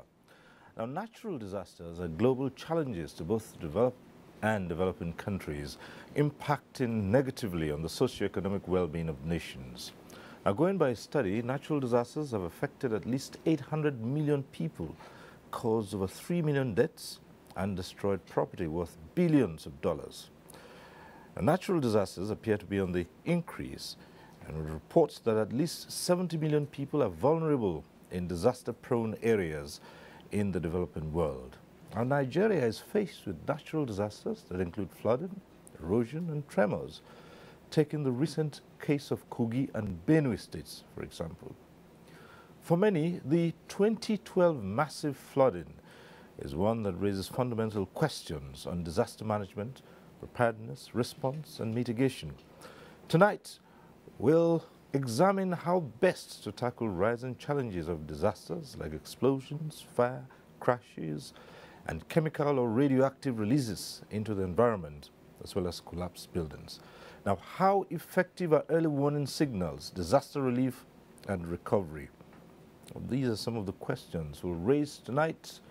But first, let's get to see this report by Mie Ogidi. Already living like aquatic animals in a land that human beings are supposed to live in.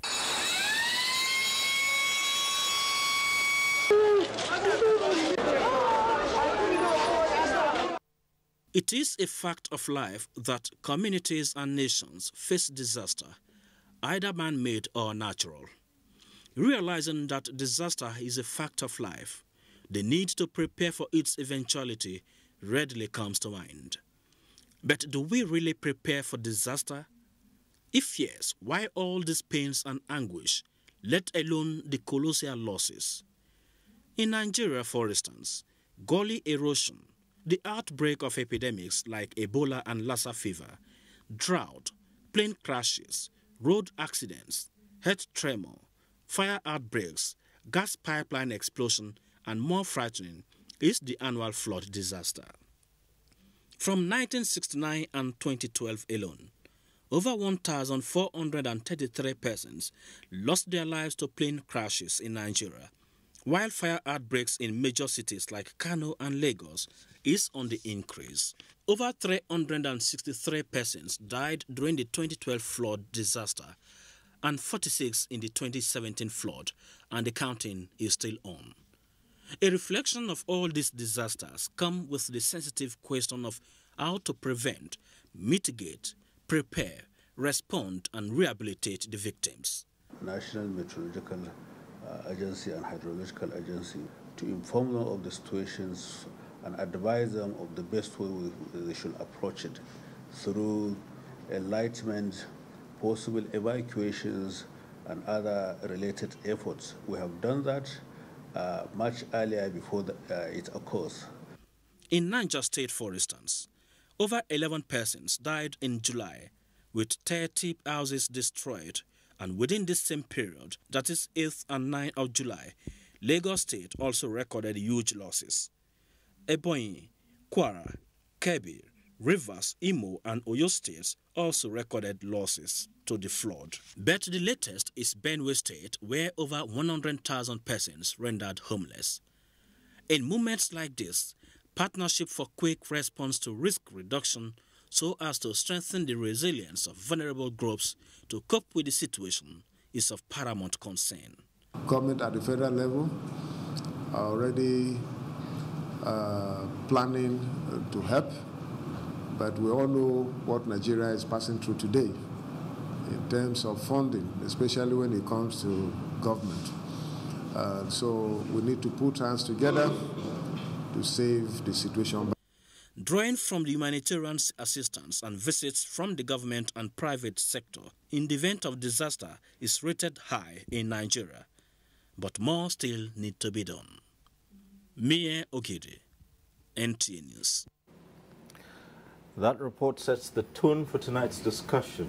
At first, let's introduce our guests. We'd like to welcome to this program Governor Yahya Bello of Kogi State. Mr. Governor, thanks for joining us. Thank you very much for having me.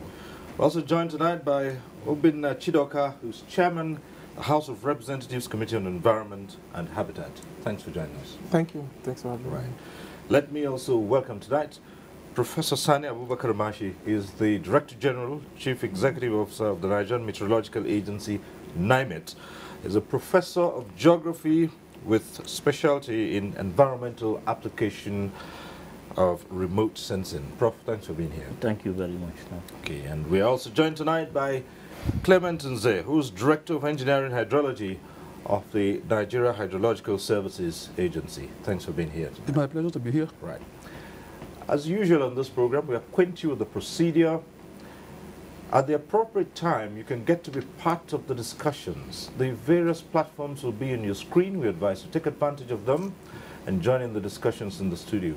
However, for those who will be phoning in, we say this every Tuesday, those who will be phoning in at the appropriate time, once your call gets through, do us a favor, turn down the volume of your TV set. Just reduce the volume so that we can avoid the hurlback or echo.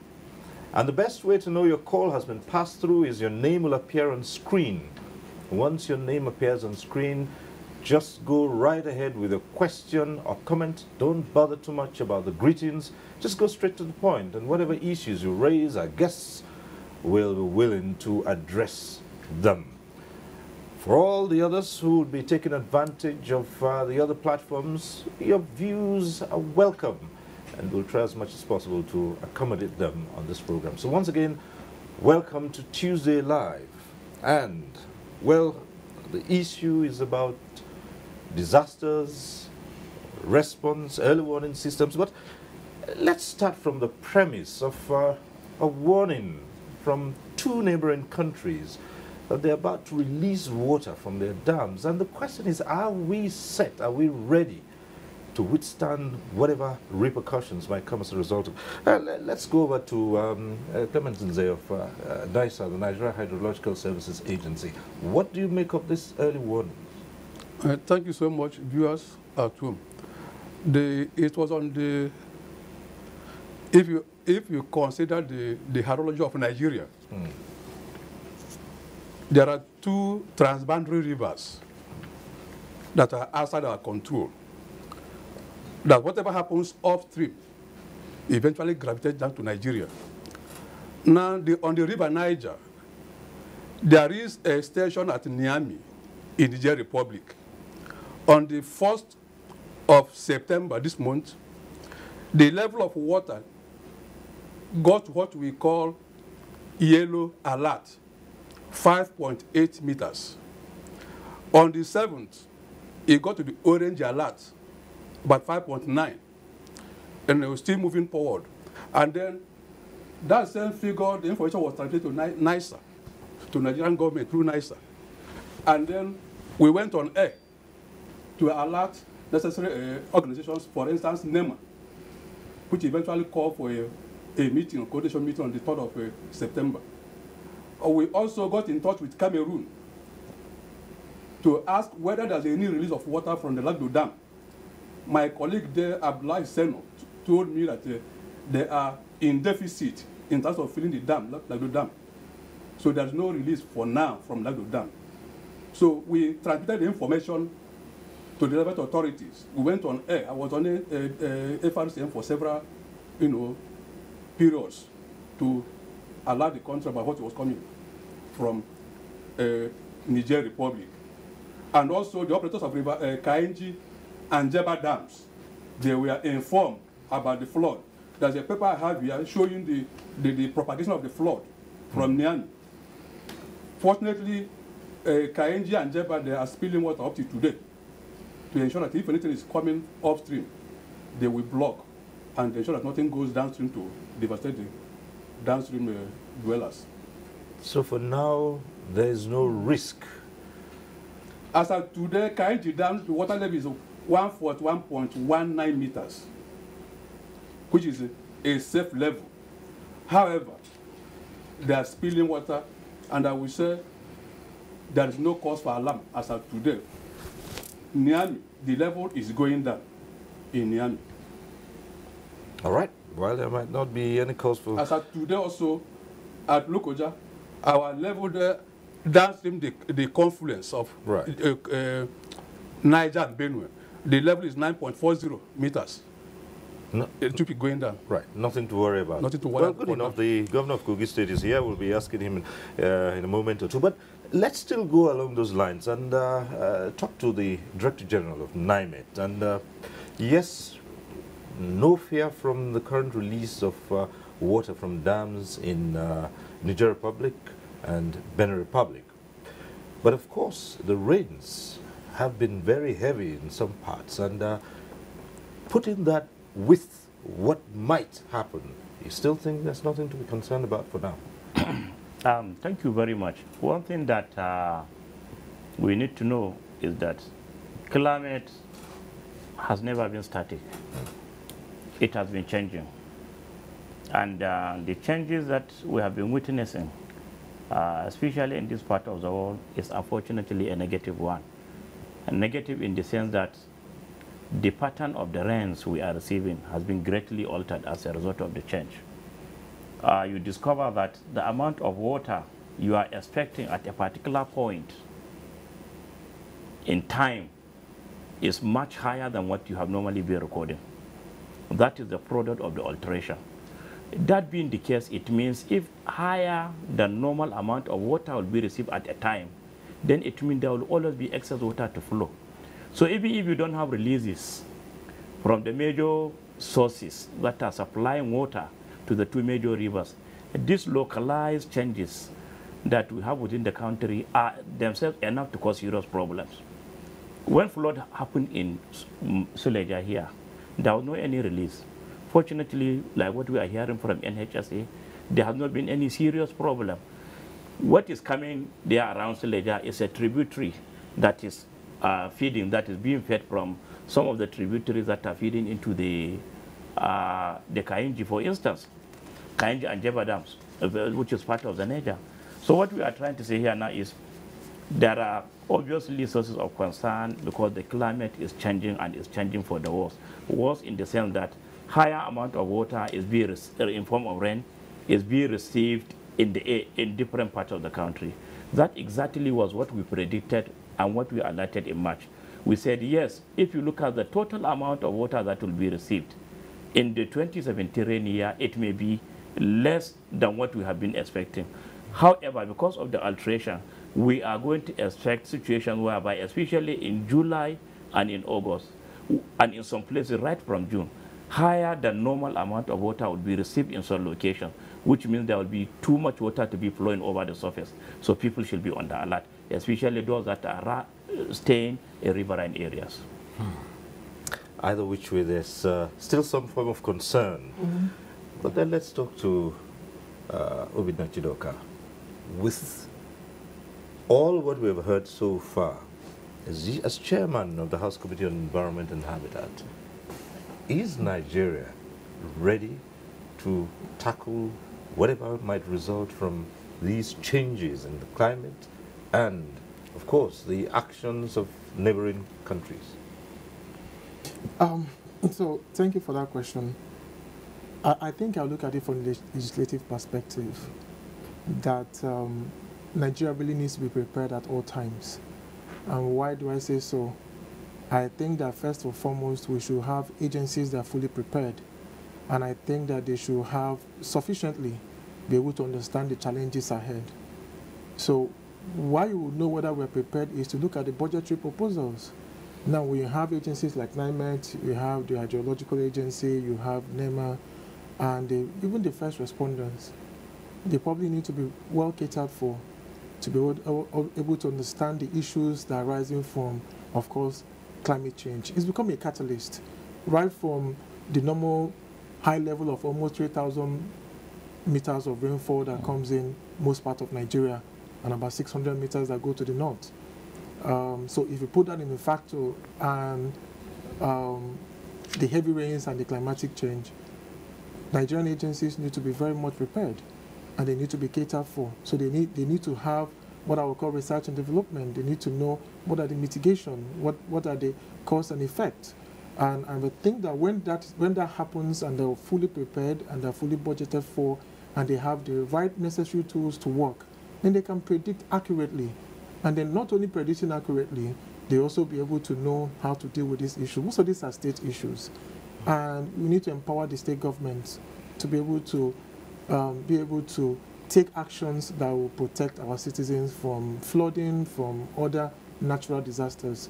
So this is the area I look at it through. All right. So we have the governor of Kogi State here. So we might say you're in the thick of it all, because Kogi happens to be one of those prone areas. And naturally, you think the question would be, what are the interventions available? How prepared is Kogi? Things have been recurring along that axis. What have we learned from what has happened in the past, and how prepared are we for anything that will come in terms of flooding, for instance? Thank you. Thank you very much. I think I am of the school of thought that you should learn from other people's mistakes and learn from past experiences, even of others. Be that as it may, in 2012, from July up till October, there was this very disastrous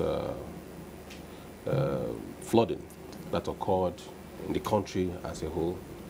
And Nigeria, Kogi State, especially Lokoja, was at the receiving end. You recall that that period, travelers from north and south couldn't move any longer, because Kogi State, not only confluence of two major rivers, but is the gateway between north and south. So having learned from that, and having listened to various warnings and signs from all the agencies, NIMED, NEMA, and what have you, we went into early preparation. Because we know that in order to prevent the effects of floods and some other disaster, prepare early. So we went into early preparation, early sensitization, and we did that very effectively across the 9 local governments that are majorly affected, starting from Lokoja down the riverine areas. So what we did was to start evacuation early enough, sensitize them. Those that can afford it will evacuate. We'll leave the floodplain area and go to high ground. And those that cannot afford, we've made adequate preparation for tents and enough reserves for them in terms of consumables and the rest. So we're able to evacuate them. So far, so good. What happened recently that affected my brothers in Benue? Lokoja, Kogi State is even worse hit. But we decided to see what we can do to manage, because we know that there are a lot of demands and little resources is there. But with our early preparation for that, we were able to mitigate the effect, that greatly. But at the same time, a whole lot of people were affected as we speak. So many houses were submerged. We would have gone into demolition of houses along the river or the floodplains, but Nigeria, there's hard economic reality. You destroy some people's house when government cannot it is even difficult to even provide the tents. How do you now build a house for them? So we decided that, okay, as soon as we receive early warnings, we'll evacuate them, and that's what we did. Also, in order that the effect is not too much, because aside the release of these waters from these major 2 rivers, there is this heavy rain that caused a whole lot of flood everywhere, most of the times. So what we did was to desilt the waterways, clear the canals, and bring down mountainous, refuse and dumping grounds. And that equally reduced the effect of the flooding, in Kogi, especially Lokoja. Thank you very much. Well, let's stay a bit longer with you. And you talk about evacuation. Now, this is a human thing, really, because we have seen, even in other developed nations, where people had resisted evacuation from disaster-prone areas for several reasons, either due to sentiments or some other thing. And we do know around here, people would say, look, if you move me away from this place, what will happen to my occupation? Some are worried that they'll have nothing to do. For instance, fishermen don't want to go upland. Others are worried that the seasonal evacuation, their properties might be at risk of looting and such other things. How do you cope with challenges like this? First of all, we have to restore confidence in the people. They must trust the government. One, that since we cannot completely remove them from their homes because of lack of funds to build or relocate them somewhere else permanently, and with this sentiment of this attachment to their ancestral homes and what have you, we guaranteed security and safety. Everybody is aware that Kogi State is where there used to be this high rate of insecurity and what have you. But that we've been able to restore, to a very large extent, and thereby restoring confidence in them. Now, if you leave your home now, as soon as the water recedes, we fumigate and clear the debris, you can return back to your homes. So there is that confidence, and they believed us, and they were able to respect the authorities, and they left. So the issue of staying back in your ancestral homes or moving for safety, you choose between safety and being affected by the flood. And having restored enough confidence, in our citizenry, they have to obey us, and we're able to evacuate them early enough before the flood, came into being. Yeah. Well, people say this sometimes and say, yes, you have the natural disasters. You also have factors because of the activities of humans, human beings themselves.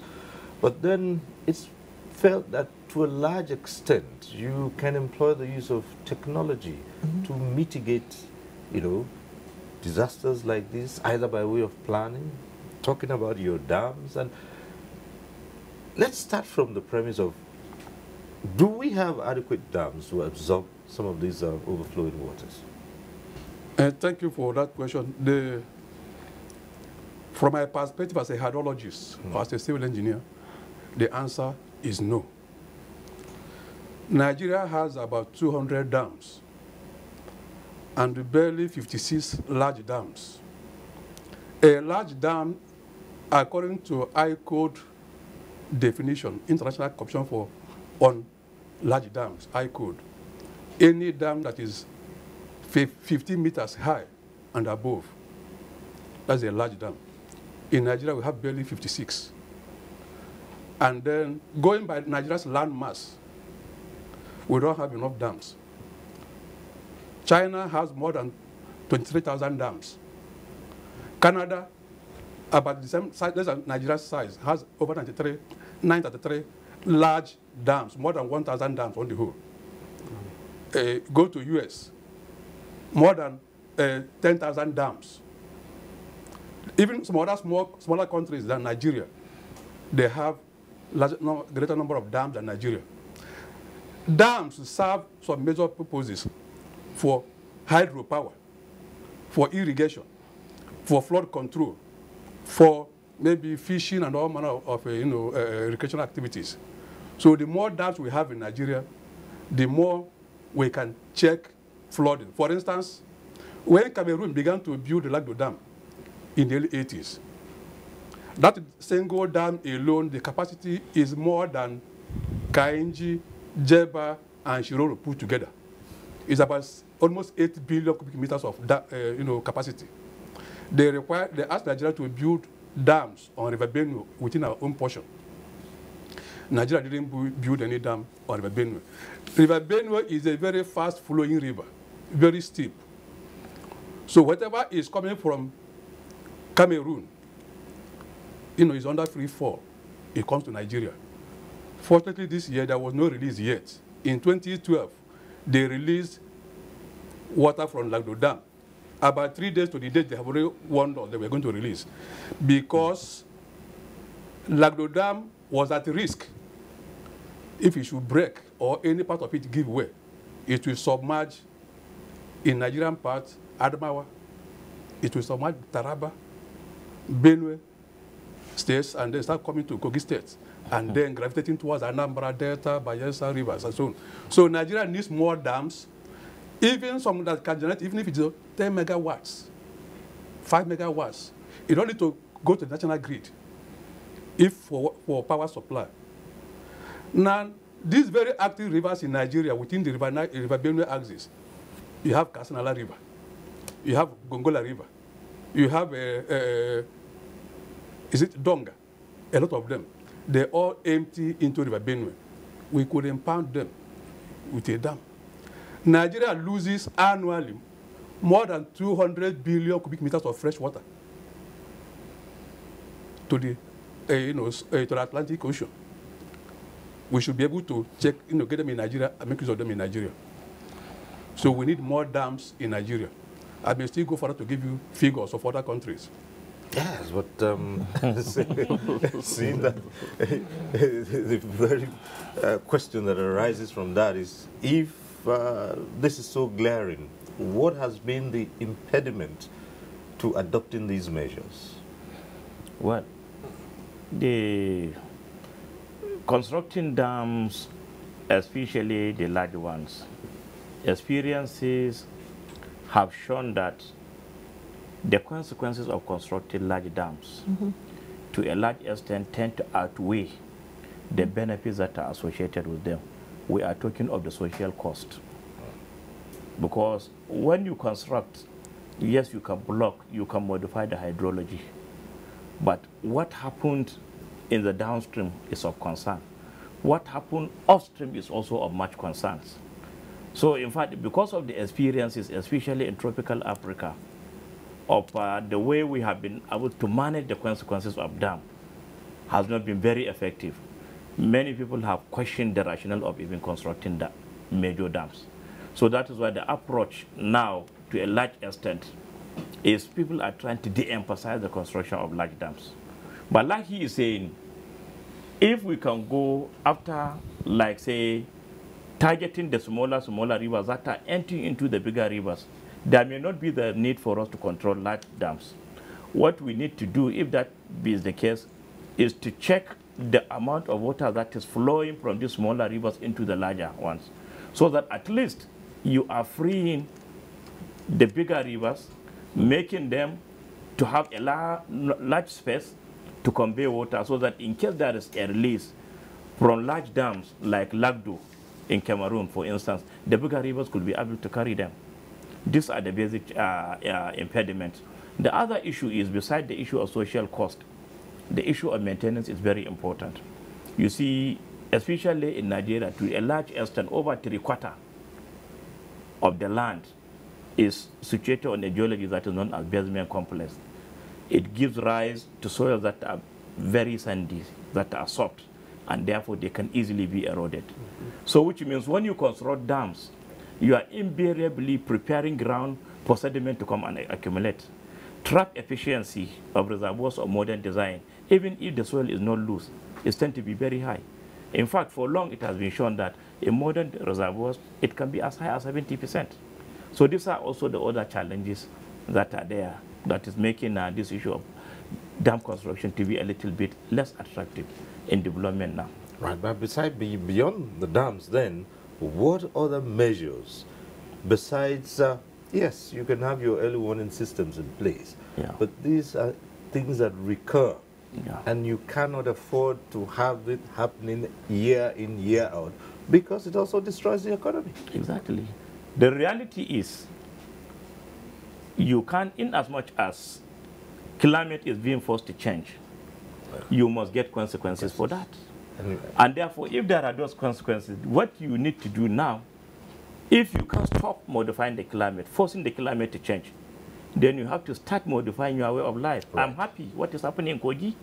Preparedness, taking proactive measures. That is the only solution. Practically, we can't stop the climate from changing. Therefore, we have to live with the consequences. People should become well prepared. That is just the issue. They should integrate preparedness in their way of living. They should not wait for the government.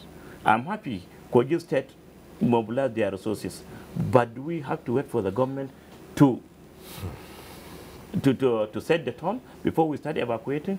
At least we know if the warning is there, you don't need to wait for the government to come and say, evacuate. You have to take it at yourself. Now, if we can't really control nature, we don't have the powers to do that. Don't we have powers to control the activities of human beings? Yeah. Absolutely.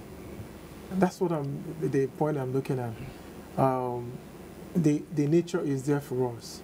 So some of the activities we'll do as humans is what, of course, is some of the climatic changes. When you have very large industrialization, and some practices we have in Nigeria as well, also contributes to those changes in the atmosphere as well. Take, for example, Nigerian forest cover is less than 25%. I mean, go most part of the country, the logs are gone. And then, of course, emission of carbon into the atmosphere, and some environmental practices we have in the country that we really want to take care of and make sure that we protect our environment, which is, of course, a heritage. No matter how rich you are, and no matter how well you protect your kids, they live in the same environment. And what happens in that environment affects everybody. Yeah. And so what we need to do as a people is to begin to take proactive measures. And that's why Nigeria signs up to so many treaties and agreements. Part of it is that the government policy sometimes is not in tandem with the laws we have as enacted by the National Assembly, for example. So how do you reconcile that? Very simple. We can.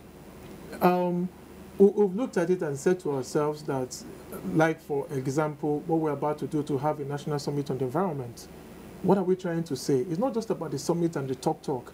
It's for us to all sit in one room and decide how do we move forward. There's so many treaties that are yet to be domesticated in Nigeria. There's so many issues that we have yet to address. There are so many laws that are obsolete. Just less than 2 weeks ago, we considered about 6 bills in the House. You have agencies of government whose laws that we need to reenact. I mean, change those laws to give them to efficiently monitor the environment. Once we're able to do that, we'll make sure that even those who work in government agencies and legislature are on the same platform, on the same pedestal, we have the same agreements. So that will make it easier for us to say, this is the way to go in addressing issues that affect the environment. And as the movie that was done by the Yaradua Center says, there's nowhere to run. Some of activities in the Niger Delta by the oil and gas companies have degraded the whole environment. Natural issues like desertification is there. If you go to a state like Anambra, it is almost wiped off. That might be an exaggeration, but at least there is almost 1,000 active sites of erosion. And now, coupled with the fact of flooding, for you to get Anambra by road, especially from the northern part, you go through Kogi. Most part of Kogi is flooded. So there's really nowhere to go to. Today I was watching on BBC about the issues of the Great Green Wall, which is saddled with responsibility of bringing back areas that were taken away by desertification. So there are really a lot man can do. But in Nigeria, we need to understand that and make adequate budgetary proposals towards those issues, and we can address them. Yeah, thank you very much. You see, my wonderful brother here, Honorable Obina, said, made mention of the logs are gone. You see, I believe that when you take care of the environment, then the environment takes care of you. Upon assumption of office, we met a situation, or I inherited a situation, where there are indiscriminate logging all across Kogi State.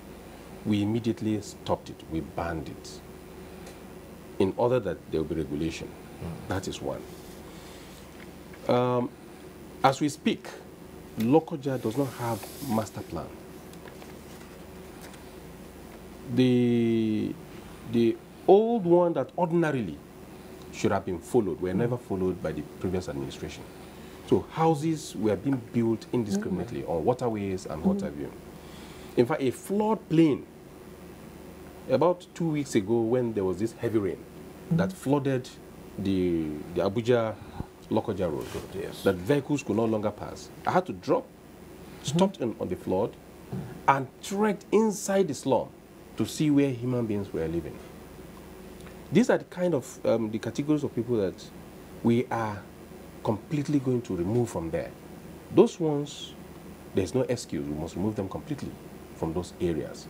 So we human activities, sincerely speaking, caused a lot of this environmental disaster that we witness today. So as we speak now, you can't come to Lokoja or Kogi State and log anyhow because it is heavily, controlled. So it is very necessary that we in government, take proactive measure to control, the indiscriminate logging, because of course it will degrade the soil, and then we don't have control of the climatic change. So all we need to do is to be proactive and ensure that we cope with the situation as it comes. Yeah. All right, our phones are open already, and a number of callers are still trying to get through, while we encourage you to also take advantage of the other platforms. You can tweet in, you can also email in. And we have a caller on the line from Kano. We have Jamilu from Kano. Hello.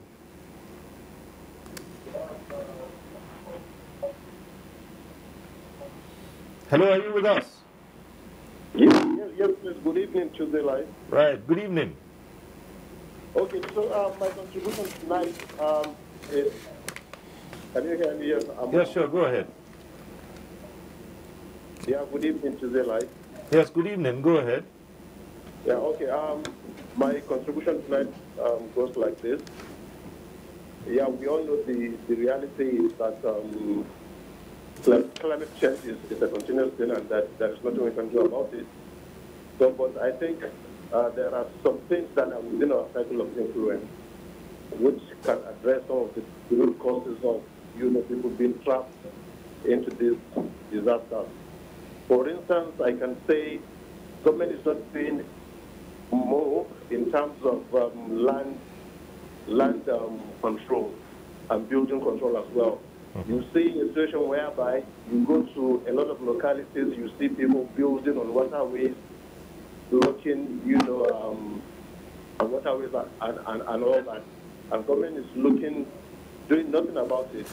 So there is no way you can say whenever you have disasters as this, the one that happened in Benue and the neighboring states, that people will not be hit and be affected by such disasters. So I think we need to go back to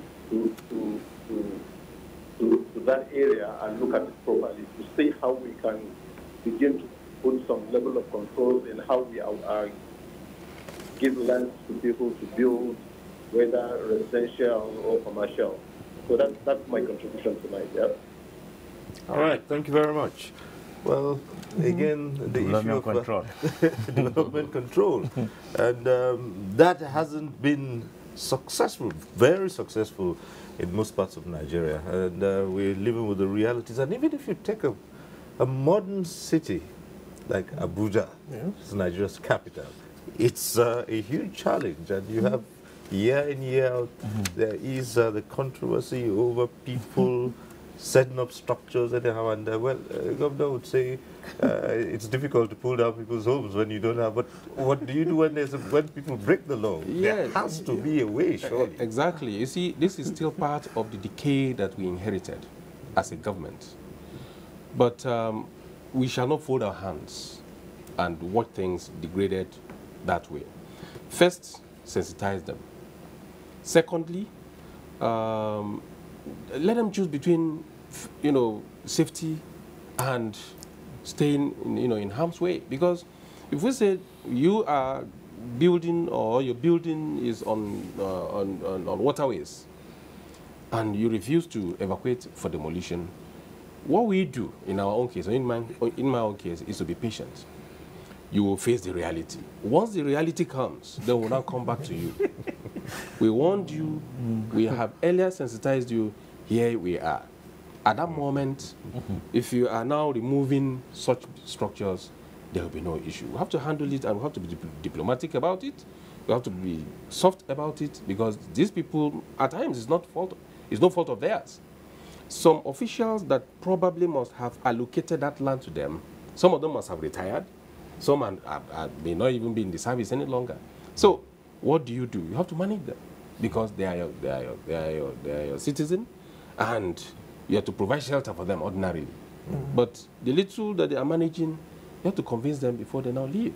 And then a whole sort of management will have to come into it. And then All right, we have from Ibadan, Olatunji, who's calling in from Ibadan. Hello, Olatunji. Hello? Hello? Hello, good evening, go ahead. Good evening, sir. Yes. Are you hearing me? Yes, we are, go ahead.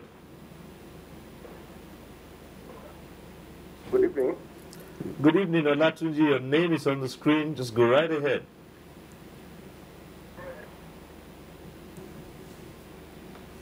I lost you. Oh, well, all right. Let's pass it out once more. For those who are phoning in, once you see your name on screen, it means that your call has been passed through. Just go right ahead.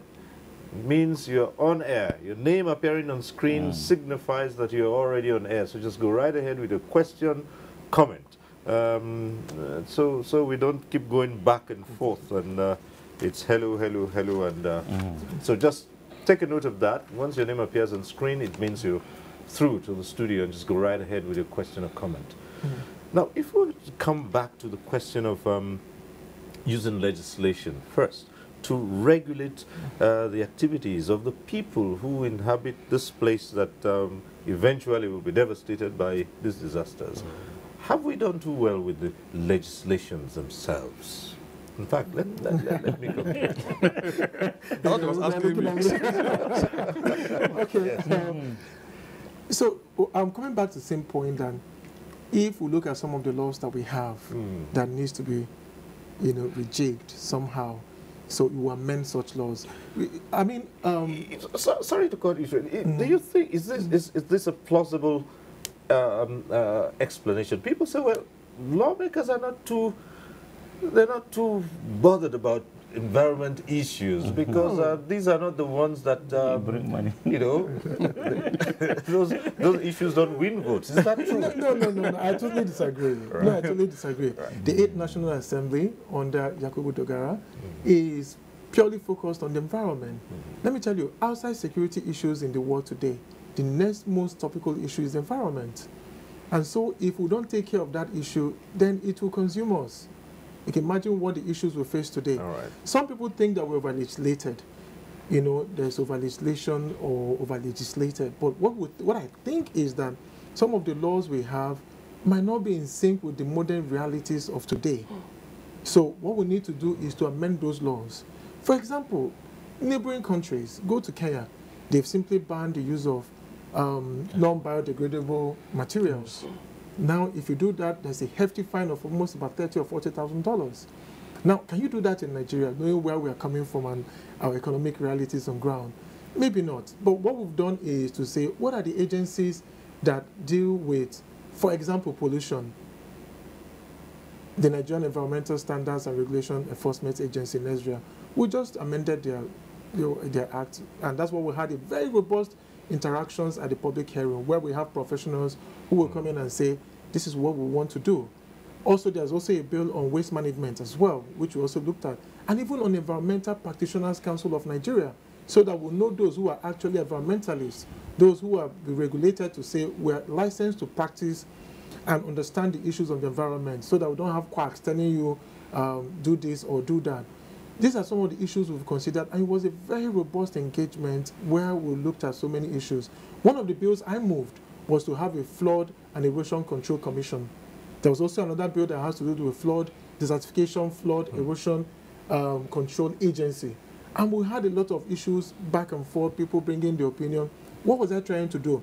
It's a very simple matter that we need to have, whether an agency which is an implementing arm or a commission, that will simply sit and look at what the issues of flooding, desertification, and erosion, so that we can attack them squarely, because these are the topical issues we have in Nigeria today. So you have urban migration, you have this kind of migration where people are living up north, coming down this way because of issues you have with the shrinking of Lake Chad, and then the issue you have with desertification. Then coming down here, you're having issues of flooding and erosion. And then going down south, you're having such issues as degradation of the land due to oil activities. So we must have an agency that simply understands this, an agency that will set standard and say, like he rightly mentioned, that he used the color code of yellow. Now, if there's an emergency in Nigeria, for example, there's flooding in Kogi as it is today, which agency says that this flooding is at the level of critical or very high or very low, and these are the kind of funding we'll give to it? So you benchmark that all over Nigeria and say, because I don't know what NEMA is going to, I don't know what NEMA is doing. So if NEMA, did they give 10 bags of rice cookie and give 20 to Benue, or what? What did they do? So who streamlines all these things? In fact, this is a good issue to raise up. But let's see if we can get this call from Abuja. I'm calling in from Abuja. Good evening. Hello. Hello, good evening. Yes, good evening. Fanny Mandra. Yes, go right ahead. Okay. I want to appreciate you once again for this program.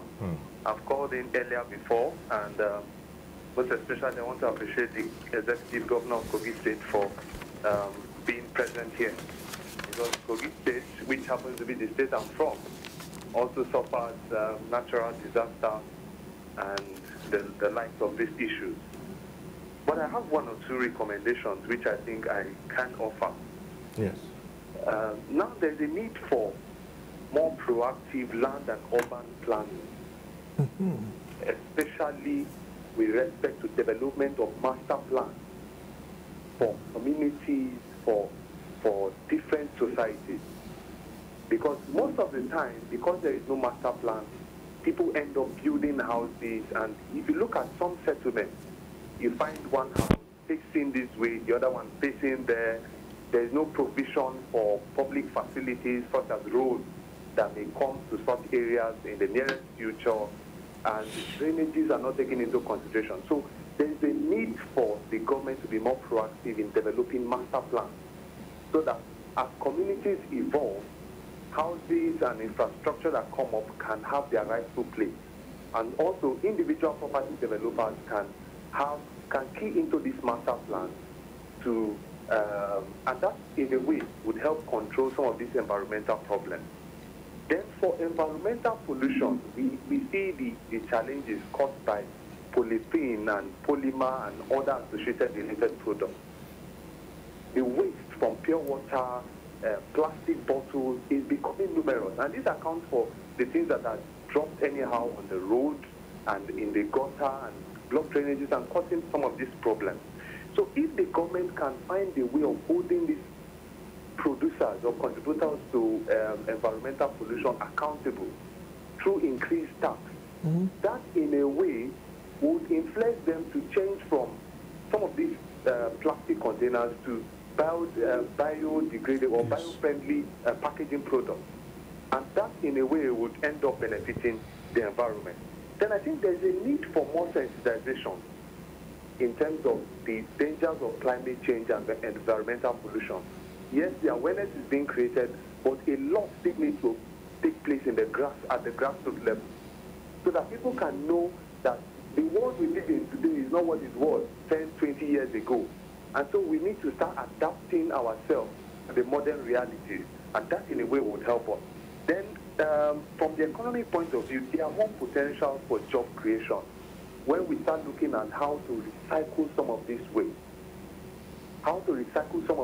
And then through regulation, new job opportunities can be created. Because there's a need for things like environmental corps that will take charge of, following up with societies and communities to ensure that environmental standards are ensured and protected. So this is my humble contribution that I have to make for this program. Thank you very much for the opportunity. Right, thank you very much, Sani. Well, you heard the man. Thank you. Thank you very much. Sani, I sincerely appreciate this, your wonderful contribution. And let me just, I thank God you're from Kogi State. In January 27, 2016, when I assumed office as the Executive Governor of Kogi State, we inherited, let me just use Lokoja as an example. We inherited a very dirty town, mountainous refuse, dumping grounds, everywhere. Some dated back to the colonial era. Now, even shortly before I assumed office, some of my friends and some civil society organization has to mobilize themselves to begin to clean the city. Today, Lokoja is cleaner than it used to be. On the issue of master plan, we didn't meet any master plan on ground. As I speak with you now, we are in the process of developing master plan, not only for Lokoja as a city, as the state capital, but for some major cities in Kogi State, like Ayimba, Ampa, Okene, Kaba, and so many other major cities within Kogi State. We are in the process of developing a new master plan for them, or a master plan for them. And right now, as we speak, Kogi State Geographical Information System will soon be launched. We are at an advanced stage of launching it now. That is going to enhance the planning of these major cities as we speak. As we speak now, when we inherited, when we came into office, there's no single waste bin anywhere in Lokoja. And this compactor, this refuse compactor, all of them were grounded. As we speak, they are all up and running. But because naturally, civil servants, those that were employed to be cleaning the streets and what have you, does virtually nothing and they collect salary at the end of the day. Right now, as we speak, we have outsourced that particular responsibility and it's been contracted out, and the youths and some other willing able bodies in Lokoja and major cities are being employed right now to be engaged in that particular services. All right. More sensitizations are ongoing and we are creating more jobs. Okay. Thank you very much. We have from Warri, Fred, who's calling in. Is Fred still on the line? Is Fred still on the line? Fred from Warri, go right ahead. Hello, can you hear me? Yes, go ahead. Okay, well, we can see the disasters caused by global warming, climate change. Yes. And of course, it keeps it intact. It's just coming along, from the river Benwell. We can see flooding from Benwell down to Kogi, and I'm glad the governor of Kogi State is there, flowing past the river Niger and coming down to the coastal area. Well, I think we all have to be environmentally friendly, in the sense that we need to have a waste management culture. Like in South Africa, where waste management is done to generation and supply. And again, I like to say, with this impact of global warming and climate change, we need to change so many things. There's the need for us to lay more emphasis on hydroelectricity supply, renewable energy. Like in some countries, like in Netherlands, they use wind turbines to generate electricity. And again, we need to have biodegradable products so that, global warming will be highly minimized. There's no need for us to, emit a lot of gases, like the carbon monoxide from our exhaust and from, some industrial waste. And again, we need to stop desertification. We need to stop burning, of bushes. And again, we need to contribute in the sense that it is a joint effort. The Hydrogeological Services Agency has forewarned us. The Meteorological Services also has forewarned us. And of course, it is now time for us, including National Emergency Disaster Management, the NEMA, Management Agency, we should all put hands together to see that we have, a master plan for being proactive. Let us evacuate those who are by the coastline so that the disaster, the effect will not be so much on them. And I think I'll use this opportunity also for us to have more dams. We need to drain the river Benwell down to the river Niger. You see the place, it's something that's not properly drained. So we need more dams along this area that we can now convert to irrigation, that we add more benefit to agricultural productivity. I think it's a collective effort of all stakeholders. so that we can avoid more disasters and more catastrophic of erosion and flooding. I believe if we put our hearts in order, we work together as a team, Nigeria will be the better for it. God bless Nigeria. Amen. Right. Thank you very much, Fred. Again, the recurring issue of sensitization. Yeah. Okay. Right. Yes. You see, my people used to say that no matter how loud you talk, it is only if people are willing to listen that your talking will make an impact. Part of our problem in the country is not everything that we take serious. Until we are seriously hit hard by a problem, that is when we normally come back to our senses. What probably the option we may just have to do is to make people to realize that this is a problem. There are stakeholders in the problem, and therefore solving the problem, they need to actively partake in it. That is why I consider this issue as very important, this issue of meeting of the infrastructure deficit through engagement of the people, involvement of the private sector in it. I just want to give an instance. If you look at Lokoja, because of the fact that most of the areas are lying low relative to the inflow of water that is coming, that is why you have cases of flooding. All that needs to be done is, if you can go between the Lokoja main town, you cross to Basangeland. You don't need, the distance is not just about, it's not more than 2 kilometers. If you can construct a large bridge to link Lokoja to the part of Basangeland, for instance, I want to assure you that with adequate infrastructure, a number of people can find it convenient to move towards that location. But this is beyond the capacity of Kogi State government. This is even beyond the capacity of the federal government, because of the amount of money that is needed. So therefore, if people consider, if they people partake in the provision of the infrastructure, and that is provided, people move to the other part, we may experience a situation whereby substantial part of Lokoja, especially the low-lying areas, can be decongested. People can be encouraged. The idea here now is, if you make people to become part of the solution to the problem, there is every likelihood that a more lasting solution to that problem can be found. We have a caller from Niger State, Lawrence, who's calling in from Niger. Hello, Lawrence, are you there? Yes, I'm here. Hello? Go right ahead. Yes, I'm here. Hello? Yes, go ahead. I should go ahead. Yeah. Yeah. Yes, I'm there. Good evening. I want to thank the panel of judges over there for their job well done, and most especially the governor of Kogi State, who happens to be one of my classmates in secondary school.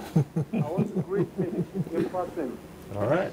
And I want to contribute to this discussion. I expected my governor of Niger State to be one of the panels over there, because we also have the same epidemic in Niger State here, because the flood has really done havoc in Niger State also, which up to now, Suleja has not recovered from the shock we've recorded from the disaster. So I expected my governor also to be in this panel also. And my own projection in ways to control this flood in this country. Just like one of the panelists just said, that Nigeria needs to build more dams. And I think this is something that the House, the National Assembly, the government should do something about. Because if we continue to leave this thing being unsolved for a very long time, I am telling you, the next generation will find no way to hide themselves. But rather, you understand, it will continue to do more havoc to our people. So I beg the government to make sure, you understand, that they build more dams, so that at least the pressure coming from Cameroon will be reduced to a barest minimum. And most especially Niger State and Kogi State, the governors are really doing well to control this flow. Then the federal government needs to help these two states, you understand that, to control this flow. Thank you very much. All right, thank you very much. Lawrence, called in from Niger. Well, apart from contributing to the program, he also used it to re-establish links with Kogi governor, who says this is classmates.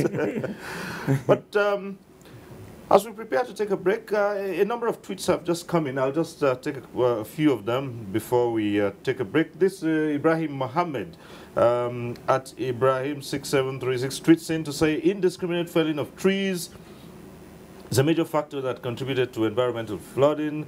Government should ensure forestry law to put control. Aliuna Abba at Aliuna Abba says, please, governments in the state level should consider the experts' predictions on disasters and other problems to the environment.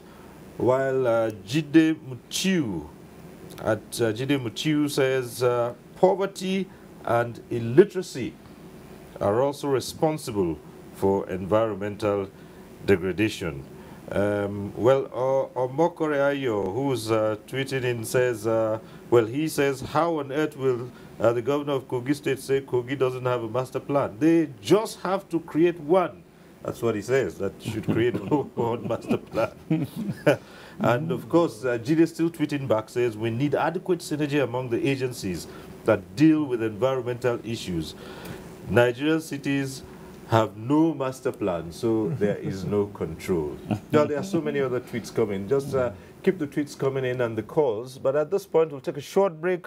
When we return, we'll consider other disasters and just what to do to mitigate those disasters. And we also find out who the first responders are and if there are adequate signals in place for them. Stay with us at NTA Tuesday Live. We'll be back shortly. Nigerians, our fearless officers and men of the Nigerian military are winning the war against Boko Haram. Today, all occupied territories have been recovered and Boko Haram has been degraded. Our affected brothers and sisters are getting their lives back. However, they are now after you and me. In our mosques, churches, schools, motor parks, markets, entertainment centers, and public gatherings. Be vigilant. Be security conscious. Report suspicious persons, objects, and movements to the police and other security agencies. The security of our nation is a duty for you and me. Nigeria, unite against terrorism. This message is brought to you by the Federal Ministry of Information and Culture. The struggle for independence had been a long and tough one. Our founding fathers and compatriots sacrificed their comfort and even shed their blood. We cannot at this point in history afford to spirit away their sacrifices for immediate but temporary gains of today. Let us emphasize what unites and not what divides us. Working for the unity of purpose with a stronger vision for a better tomorrow. NTA, growing with the nation. Nigeria, the only country we can train with remarkable potentials to excel. Let us believe in ourselves and change our attitude for the sake of our country and generations unborn. Let us revive our cultural values, which are our essence as a nation. Let us renew the spirit of patriotism and hope in our dear country. Do not take or give bribe.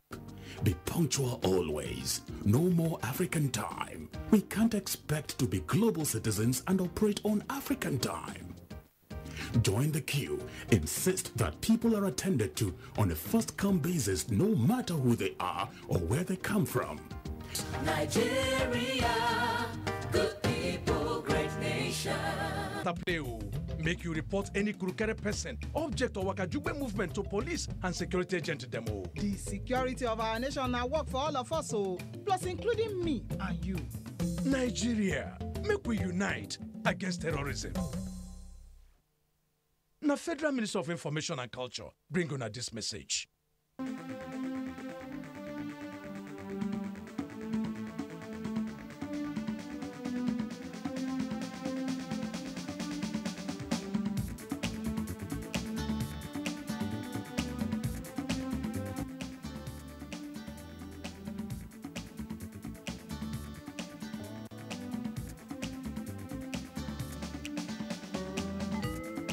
NTA Tuesday Live, a network issue-oriented innovation talk show. Thanks for staying with us on NTA Tuesday Live. And just a quick tweet here before we start raising other issues. This is from Ikechukwu Kalu, and it says, the numerous flood cases experienced in Nigeria are rather man-made than natural. But again, before the break, Professor Mashi was talking about enlightenment. And so, let's put this to you. Are Nigerians taking anything to do with weather warnings and climate warnings? Are they taking it seriously? Because you'd find in this part of the world, they say, look, the vagaries of the weather are not what you should really bother. It's either it rains or it doesn't rain. It's the wet season, it's the dry season. It's not as if you have typhoons or hurricanes or tornadoes in this place. So people tend to be laid back and say, well, it rains, it doesn't rain. If it's a rainy season, yes, it will rain, it wouldn't rain. If it's a dry season, there's no rain. It's either the Hamatan. Do Nigerians take this thing seriously? Honestly, if you should compare the amount of advocacy being made every year vis-a-vis the occurrences of the cases of especially flooding, you see that to a large extent Nigerians are not really taking this matter seriously. Why I am saying this is if you look at the advisory services that are being provided, alerting people that especially in certain critical months, there are certain things that you need to avoid. Temporarily move from certain locations because we are expecting this kind of problems. People don't move. Because they don't move, you discover that when the problems come, especially flood, people tend to be seriously affected. Government responsibility for evacuation, for instance, is vested almost entirely on the government. Instead of the people to be more proactive, take certain steps so that they can protect either their properties or themselves and the properties from this kind of problem, they don't. Rather, when the problems occur, you discover that people that should be running away for their dear lives, they will equally be struggling to evacuate their properties. So in other words, what we are trying to say here now is, if you are warned early enough, it means you are forearmed. The warning that is always given to you is that if you cannot completely abandon your house, carry your most valuable possession, so that when flood comes, it means all you need to do is to carry your leg and run away. But when you don't, you leave everything intact. When flood comes, and you will start scrambling to remove this property, you remove other one. Before you notice it, that is how you now be overwhelmed. People have not really been taking it seriously. Well, the tweet we read just now, Ikechukwu Kalu says most of these disasters are man-made, not natural.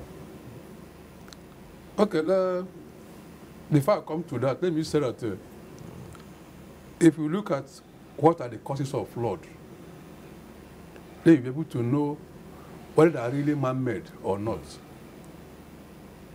It is partly natural and partly man-made. Let me say, when the Nigeria Hydrological Service Agency started the predictions, 2013, in the first year, we achieved 70% accuracy. In other words, the flash points, the areas we implicated in our predictions, we achieved 70%. But with the enlightenment by various stakeholders, including our agency, we are not achieving as much accuracy as it were, because people were now responding. It wasn't so before. For instance, the Look at Lokoja. Sorry, Makode. I was there. If you look at the location that were flooded, yes, it was man-made. Inside that they built within the floodplain. Almost the same level with River Benue. So that nothing you could do than to get flooded. Then, again, man-made. The flood that occurs in some cities, the flash flood, or even the urban flooding, where everywhere is paved. No, the infiltration is very low. Infiltration is very low. That gives rise to flooding. Now, going by NIMET prediction, rainfall is one of the issues that cause flooding. Well, you may say climate change or mass activities that trigger climate change. Flood, once flood comes, rainfall, comes. Man may not have hand in it. So it has the tendency to flood areas. But you may say if you have built properly, if there's proper urban planning, it may not have. But what I'm saying, by and large, you may not be able to prevent it by man. You may not, whatever you could do, you may do it. It could still be flooded in some areas, naturally. When faced with disasters, because now we're moving in gradually into those who are the first to respond. I think it was Professor Bashi who said there's so much reliance, heavy reliance on federal government. What part do the people play? Let's take Kogi, for instance. Who are those first responders in terms of emergencies like this? Thank you very much. Please, before I continue, let me first of all acknowledge my friend, my classmate, Lawrence, who from Niger State. It's good having you once again reconnecting with me. Thank you very much. You see, when disaster happen like this, the first responder should be the people themselves. Before government naturally gets to you, if you don't take certain proactive steps to at least save your lives, and if possible, save any property, then there will be collateral damage. Next is government. What should government do? I will use mine as an example, like I said. When we came on board, we already identified, those houses that were affected in 2012 flood disaster. We immediately, in one of the executive sessions, we passed a resolution to write the occupants and owners of the various properties that were affected, that period, to evacuate. And then that we shall come to demolish. There was an outcry. And remember that Lokoja especially is an ancient city. And there are so many natural inhabitants that are already there years even before the amalgamation of the northern and southern protectorate. So they are attached to their homes, sensitizing them and telling them that, look, leave the flood plains. We are coming to demolish. Then there will be natural outcry. So what we now did is to use wisdom. We said, okay, if you are not happy with what happened in 2012, it is necessary you comply with us. Some complied, some didn't. We left them. So when natural disaster struck, especially this flooding, then we will go back to their aid. We run back to their aid and then quickly flash them the notification we earlier served them. At that point, they would rather be remorseful and it will be easy to evacuate them. So we respond, immediately. We are the next to respond as a state government before we wait for all other agencies like NEMA before they come to our aid. Like in this particular, the last one that happened that affected Benue. I choose not to be in the media to make too much noise because largely we're affected, but we've been able to assist our people before What's the level? You said you suffered huge losses. Can you give us an idea of Yeah, we loss? have not less than 10,000 human beings that were evacuated, and about more than 1,000 houses were equally affected as well in Kogi State. If you were to quantify that, yeah, in terms of monetarily, it's running into hundreds of millions. Right. You know, to be conservative, it's running into hundreds of millions. So, and please let me use this opportunity to quickly acknowledge one of my brother who alluded to, I should create one. You see, like I said earlier, Lokoja is an ancient city. The locals are so entrenched, in holding on to the ground that telling them that, look, we're designing a new master plan. This one's supposed to be waterways, road, putting some critical infrastructure is not easy. It's not a new city that we're developing. So, but to find a way as much as possible as finding a way to make sure, we come up with one. All right, we have someone who's right there in Lokoja who's calling in. Samson is calling in tonight. Hello, Samson. Tell us what the situation on ground is like in Lokoja, and then you can ask your question or make a comment. Put on how to stop those disasters. Number one thing. Hello, sir. Yes, go ahead. Sir, one of the ways to stop those disasters in Kogi State. Number one is the person that affected is supposed to help themselves. Why the second thing to do, those that is in their environment, they should help them out from the problem before the government even help them. And again, issue of flooding in Kogi State, sir, I think federal government need to help us. It's not a work of Kogi State alone. Federal government need to help us so that there are some places to control those water.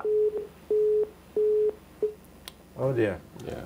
Oh, we lost the call from Lokoja. But Samson, if you can hear us, just try to call back. We would really want to, since you are on ground there, would really like to know from you. So try and call back and see if the line is better. But again, let me come to you, because we have this tweet here. I think it's Kalu had tweeted in earlier on. He says, hydrology examines extreme cases. Extreme cases are derived from historical data. Historical data is nearly non-existent. Correct. There are two extreme events in hydrology. One is flooding. The other is desertification or drought. Now, within the limited resources we have as an agency, a very young one for that, we have a number of hydrological stations across the country. For instance, NIWA was established in 1914. NIWA, National Land Waterways Authority in Lokoja. They have an array of data on our waterways. There used to be RECA, I think based in Kano, which has stations even down to FCT before. But the problem we face in the issue of hydrological activity is that it's more or less like a non-tangible project. If you give me 1 billion naira today, by the time I finish, I'll give you data. These data are what you use to properly plan. That was for the reason, when we were at Akure for the council meeting on water resources, we said there should be a state of emergency should be declared on hydrological activities. Okay. Other colleagues in the water subsector were saying no. There are other subsectors in water. But we told them that you want to build a dam, irrigation facility, we have bridges, we have highways, a whole lot of them drainages. The starting point is hydrology, data. So the person who tweeted is correct. Okay. As of today, it was around 1980, in the 80s or early 90s, that was when hydrological activities more or less was at the peak. And as of today, we don't have enough data to cover the whole country. The issue of funding is there to fund hydrological activities. All right, back to the tweets. We have Abbas G. Idris. He says the states must strengthen and equip the SEMAs to make them proactive and not reactive. While on... Okay, and so if we just go back to the phones briefly, we have a caller from Benin. All right, just go ahead. You're calling in from Benin. Go ahead, introduce yourself and go straight on with your comment or question. Born from Benin. Good. I really don't understand why someone would be evacuated if he built his house in a waterway. If he takes a properly documented and the government approves such building, isn't it proper for government to at least compensate such person since the building was proper, there was a proper documentation of it? And that's one, because you just tell someone, leave your house, I'm demolishing your house, and you're not providing something. You will expect the person to start building again from his own pocket again, when it is the right thing in the first place. But it was the government's fault for not forcing him building when he requested permission, and it was authorized. That's one.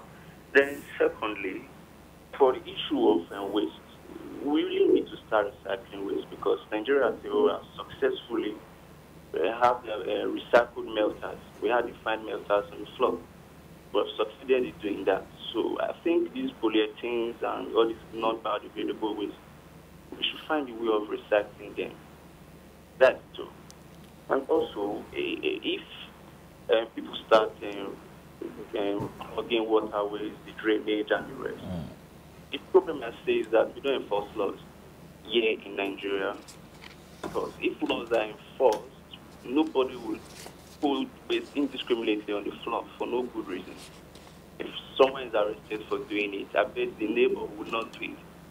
So because there is no enforcement of law, the law is there, we are not enforcing it, nobody is being arrested for dropping waste, he or she lies. You won't expect the next person not to do it. Because these same persons will go abroad or go down to London and they would not be bold enough to put that same waste on the floor. Because if they should try it, they will be punished.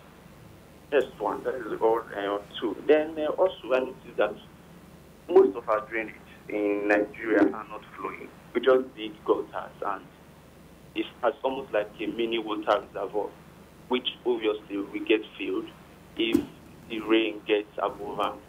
So if drainages are flowing, then to some extent we'll be able to control erosion. So you don't expect the heavy rain to fall and you do a very tiny gutter that is not up to 2 feet. And then when it's filled up, it will be flooded. But there should be a proper channel or a way to direct this flood. So I don't know how the engineers should do it, but if drains should flow. Then lastly, we always talk in our nation, and it's painful that there's so much talking and less action. Even after this program ends now, I'm almost 80% sure that everything we've talked about will end here. Nobody will work on what has been said. The government will not do anything. Next year, if we come back, we will still talk about the same issue. And then the idea of sweeping out policies by the previous government is also not helping matters. Because the governor now, Yahaya Bello, will do his own part. But then if he leaves office tomorrow and another party takes over, assuming his party didn't win, his politics and everything will be swept up. And the next thing we notice, we are starting from days again, going back, just that we're going back and forth. At the end of the day, there's so much work, so much talking, but we're not getting results. So I feel that's the major problem we have. Thank you. Thank you so much. Well, that's his fear is that there's no shortage of ideas, and but no one is putting them into practice. And sustainability of some of these projects, like he says, Governor Bello will step out of office someday, and someone else will sweep all the good everything policies away. And Yes. But even as we are on that, there's an interesting one. This twist is for the governor, and it's interesting because he suggests something which I'm sure all of you would like to comment on as well. It's Davidson Nneji. It says, please, my advice goes to the governor. You don't need to beg anybody to save their life. Human beings need force. Thank you, Mr. Davidson. You see, Nigerian people are a very interesting set of people. I think we are largely law-abiding. And when we're faced with reality, even if we don't believe before, we believe and we comply. Like the people of Kogi State are law-abiding, and I don't need to use maximum force for them to save their lives. Like I told you, when we came on board, we realized that, look, the floodplain areas will be affected year in, year out. We need to, and subjecting their life to danger. If they don't know before, it is the duty of and responsibilities of government to make sure that they realize that. We notify them. Those that heeded left. Those that did not heed stayed. But when the flood came, we immediately reminded them and they complied. So there's no need for force there. Then the issue of compensation.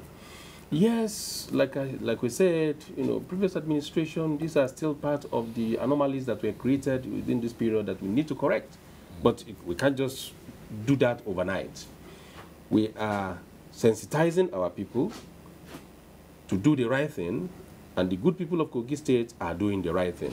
Now, we came with so many nice policies, and we're implementing them as much as possible. What shall we do to ensure that there's continuity?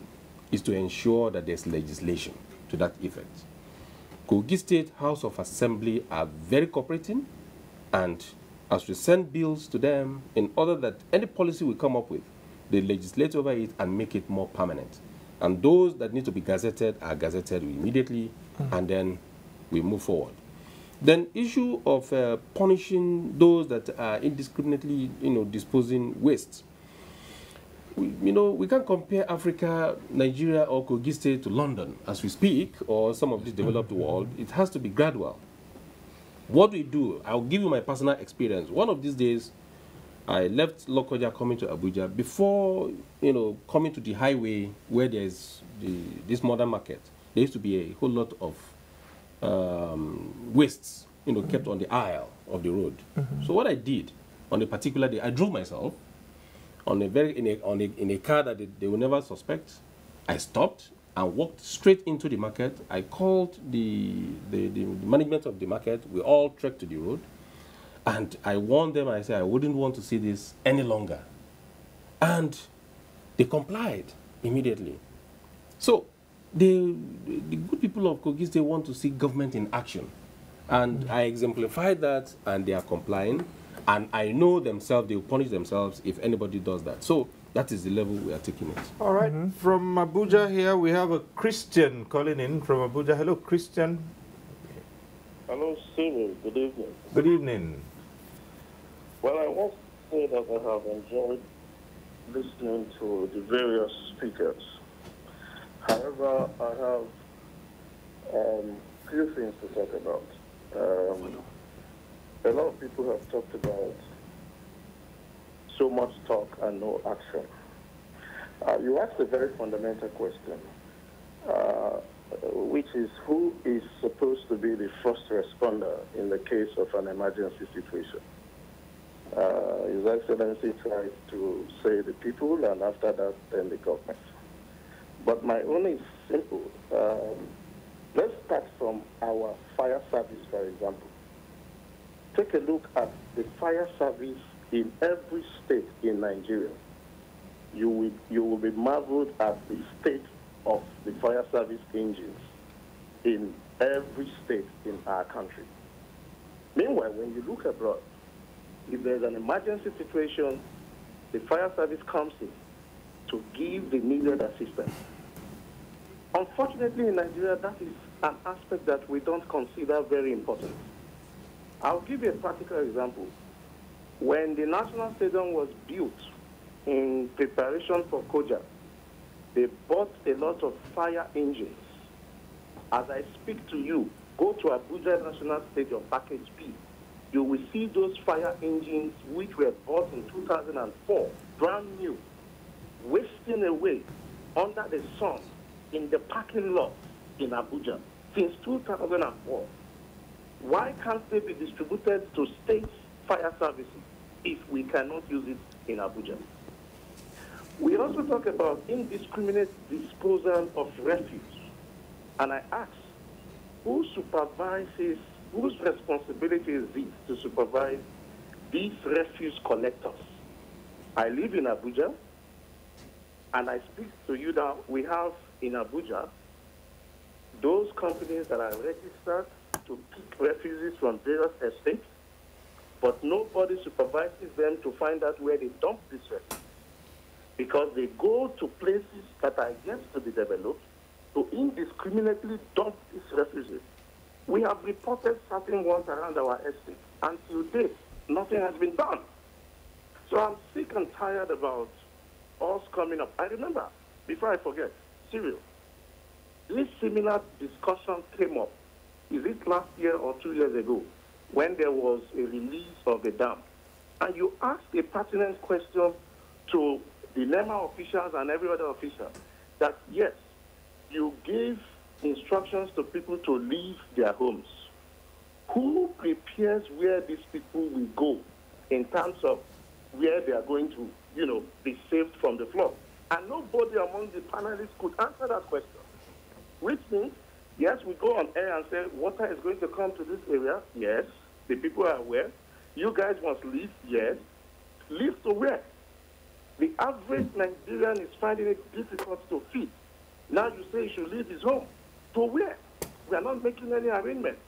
NEMA, we say NEMA is National Emergency Management Agency, but they have gone to National Emergency Management of Resources, I guess, because what they do now is to wait and see an emergency situation occurring, and then they go to donate bags of rice, and then to donate pillows or beds and bedding, and why some people are making so much money from such expeditions.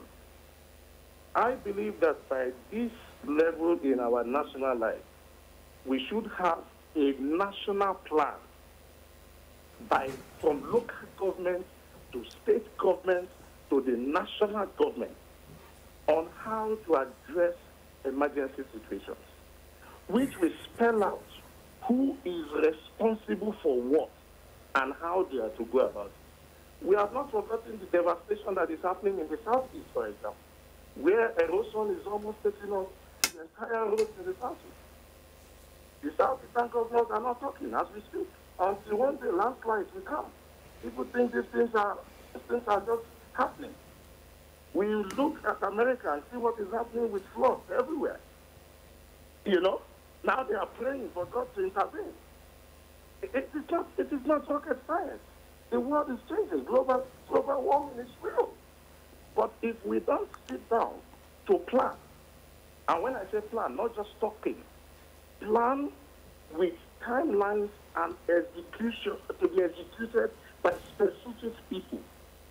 And I will come back to the fire service. I'm not a fire service man, but I feel pain each time I see the fire service engines, even in Abuja.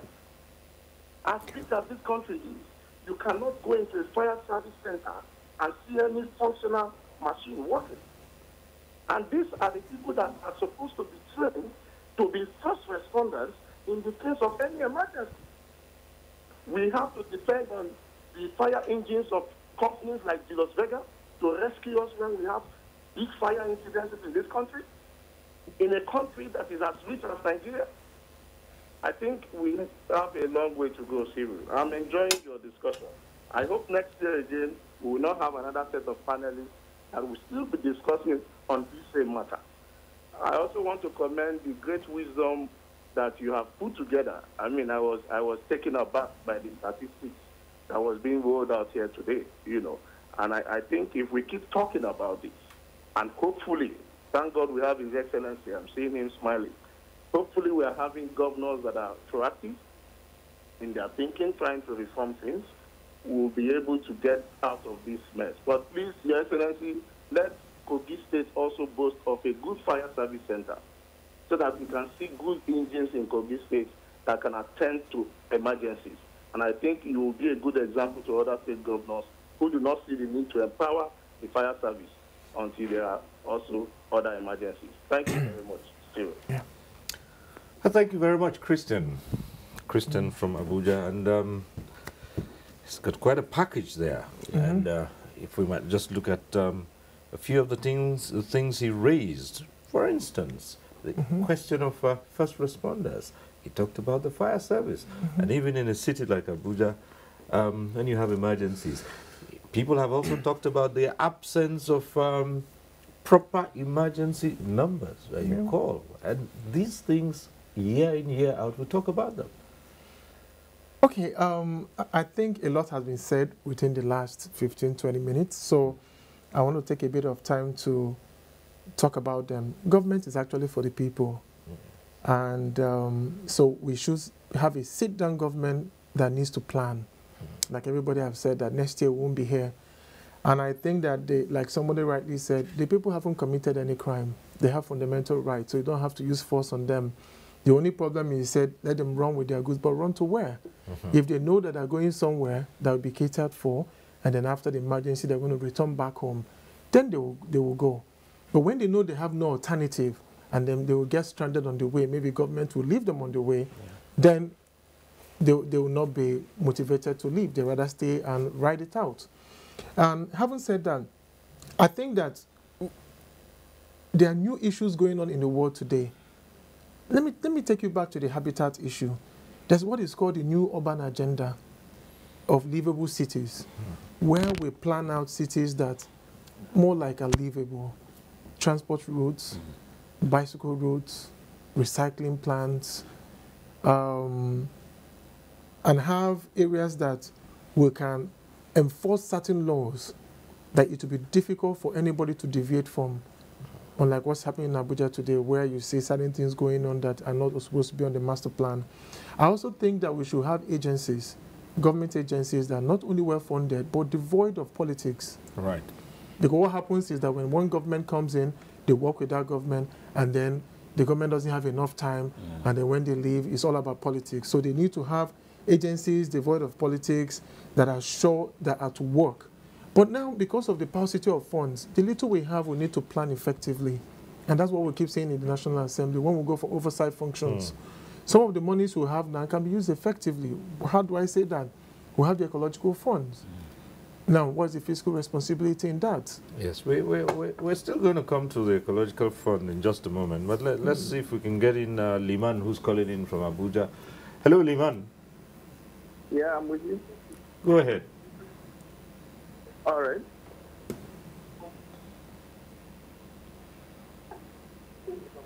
Yes, Liman. Yeah, I'm with you. I'm with you. Yes, go right ahead. We're waiting for you to make a comment or ask your question. Good evening, sir. Good evening. Yeah, I'm Liman calling from Abuja, a student of Kobe State. Hello, everybody. Please, my question goes to the governor directly. Good evening, sir. So, sorry, is that a suggestion? Is it not better we... Oh dear. Well, Liman, you'd have to call back, and you took so much time getting down to the issues. It's what we always say. You never can rely too much on the lines. Just go, once you get through, just go straight ahead, make your point. We hope you'll call back anyway. Yes, if we were to return to you and say the ecological fund, which is meant to cater for, things like this, has over the years been seen as, I don't want to use the term, but for want of a better word, free money that politicians basically just divert to other uses, and no one has really been able to properly account for this. And here people talk about the legislature and oversight functions. So what I think is that the ecological funds should submit or subject their budget to the National Assembly, because once they do that, it means it's open up to the public, and we'll be able to know how the funds are being expended. And once you do that, we should be able to have, I mean, it's a good initiative to have a stopgap measure, a pool of funds that we can use for any emergency. But once you make it at the whims and caprices of probably only the executive, then The president can decide to intervene, maybe because he likes His Excellency Yabelo, gives him a lot of money, and then probably another state he doesn't want to. Now, what should happen is that, what is the level of flooding in Kogi and Benue? That will determine the amount of funds they get. All right. So, if they subject that to the National Assembly, where we have an idea of what the funds are all about, then we'll be able to know exactly what they are spending. And then now, I know, for example, that the states get about 0.72% of that fund, and the local government 0.62%. So a state gets about 1.32% of the ecological funds, of the 1% of the, and NEMA alone gets 15% of the 1%. Now, when we know that, we should be able to ask the governors, okay, the little you've collected, what have you done with it? If we know the exact amount they've collected, what have you done with these funds? Devoid of politics. And then the governor of Kogi can say, the monies I've gotten is not enough. And then the ecological funds can say, oh, this is a stopgap, we can give you more, and we scrutinize that. Again, it's also been raised here that who's responsible for a benchmark? If you say there's flood in Niger or Sokoto, for instance, or Kogi, who would say it is at this level, therefore, this is, there's a total absence of that, for instance. But let's take this call from James, and then we'll return to that. James is calling in from Abuja. Hello, James. Yeah, see, good morning, good evening. Yes, go right ahead. Morning, evening, okay. I'll take it either way. Go on. I'm so sad with the program, and then I want to congratulate the governor, because the work that he's doing in Kogi, honestly, I'm very happy with it. But the more advice that I want to advise the governor, because of the fire service assistant, I want him to empower that fire service in Kogi to be a best fire service in Nigeria. Because the governor is doing a very good job in Kogi State. I'm looking for a different way to speak with him, advise him more. There is no chance, so this is my chance today to advise him very much. And then if he can be given another chance again for 8 years, I think Kogi can be the best state in Nigeria. So that is my only advice to the governor. Thank you. All right. Good one. Okay, we'll return to the governor and ask him what he thinks about this, particularly now that we've had two people talk about the fire service. But let's still come back to what we were talking about before we took that call, and that's the absence of, any benchmarks as to determine the level of these disasters. Flooding, for instance, that we've been talking about all night long. How would you determine this is the level in Kogi, that's the level in Benue? The initial contributions we had from him was about, they got to a yellow level. Today, that perhaps is only known to to NISA and perhaps NIMET. Yes. You see, the reality is flooding, you can't prevent flooding, but flooding becomes a serious problem to people once if it is significant enough for it to cause damage. So if it is significant enough to cause damage, you don't need any benchmarking. These benchmarking are actually scientific indicators that are being applied in hydrology for flood monitoring, so that if it reaches a certain stage, you start telling people that it is moving. If it goes beyond that, it means it has reached critical level. By the time it goes beyond that critical level, it means people are definitely the issues of evacuation of lives and properties are there. But what I'm trying to say here now is we should always try to see how we can marry between the scientific basis of assessing flood with what practically people measure, so that we don't have to wait for people to be given the signals that it has reached yellow or it has reached certain stage. As soon as the flood waters start rising, don't wait for it to reach any certain benchmark. The fact of the matter is there is every likelihood that it can result into a problem. So the idea here now is people just need to be proactive. Right. Okay. Apart from flood, Nigeria has also faced so many incidents of fire disasters. Markets are consumed by the day, huge markets. And we are seeing that fire services are not responding that quickly, either as a result of not being well equipped or for some other factors. And tonight you've had two people call you to talk about establishing a proper fire service in Lokoja and Kogi State generally. That might lead me to think that perhaps they're seeing that Kogi as well does not have a very functional fire department like most places in the country. Exactly. Thank you very much, Mr. James and Christian from Abuja, for your wonderful advice. It's as if you exactly, maybe somebody must have leaked to you exactly what we are doing in Kogi State in order that we have an effective fire service. As we speak, we are expecting not less than 5 fire trucks, and then the process of refurbishing and renovating the existing fire service are ongoing. We inherited a state that was largely devastated by previous administration, but that's not an excuse. That's why I'm doing my best to make sure things are in proper shape. As for the first responder, let me go back to that particular question raised. I did say the people. Why did I say so? One, if you are driving your private car, you're supposed to have a fire extinguisher in your car.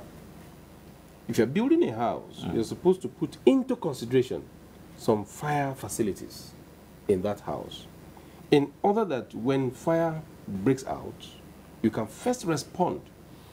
Fire does not come in large quantity, except maybe if tanker fall and it busted into flames. But if it has to do with domestic or office fire disasters, it starts gradually. And in most cases, if you don't quickly respond, then it goes into a bigger, fire. So you have to quickly do something to salvage the situation. I want to believe that there has been incidences of little fire incidents all across, and as soon as the people themselves respond, then they put it out. If there is a fire in your kitchen, and you're expecting government to come and help you, quench it, or you're expecting fire service to come and help you quench it, then you must have engulfed the whole house before government or fire service, come over there. So that's why I am saying that the first responder should be the people themselves, to save their lives and their property before government comes in. Now, the issue of when disaster come, especially flooding, you now say people evacuate, where do they go to? I will use Kogi State because I always make reference to what I did or what I've done. In this last one, there is this particular housing estate that I inherited. It was built jointly between Kogi State government and Federal Mortgage Bank. It has not yet been occupied. So what we did immediately, long before the larger one comes, those that we want and heeded to our advice, we relocated them there, deployed enough security, fumigate that particular estate, and we moved them in there. So they were there living comfortably. And we immediately provided a water facility for them that we sank borehole and overhead tank, and they are there living comfortably before the larger one comes. So those that later join them will have to now manage along with them. So these are the proactive measures we took to take care of that. Then on the issue of this ecological fund, ecological fund has been a kind of fund that, let me put it this way, that was largely mismanaged by the previous administration. We came on board, and at that time, from one of our discussions, we realized that some favored state governors or government accessed some of this ecological fund more than others. Right. But let me assure you that Mr. President Muhammad Buhari is not doing such as we speak today. Okay. Thank you. So for Representative Obinna Chidoka, the question is, can the Nigerian people rely on the legislature to carry out diligent oversight functions on matters like this? You say, for instance, Anambra, you talked about the erosion in Anambra. Yes. Active sites. Absolutely. And I think that what every Nigerian citizen should expect, that will carry out one of our core mandates as the legislature, which is oversight.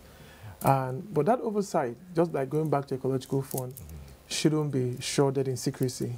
The book should be opened, and if they're accusing the last government of funding other state governments and all that, I mean, same has continued. The budget of the ecological fund is not a National Assembly, and we're not over, I mean, we don't know exactly how the money is being spent. So it is the same pattern being carried on.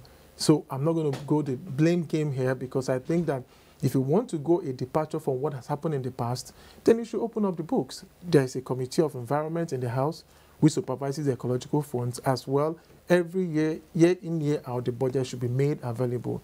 Now, what we do is that my little experience from being in National Assembly is just this. When we go for oversight, you see is sometimes a disconnect between what the agency stands for, what is budgeted for, and what they're using the money for.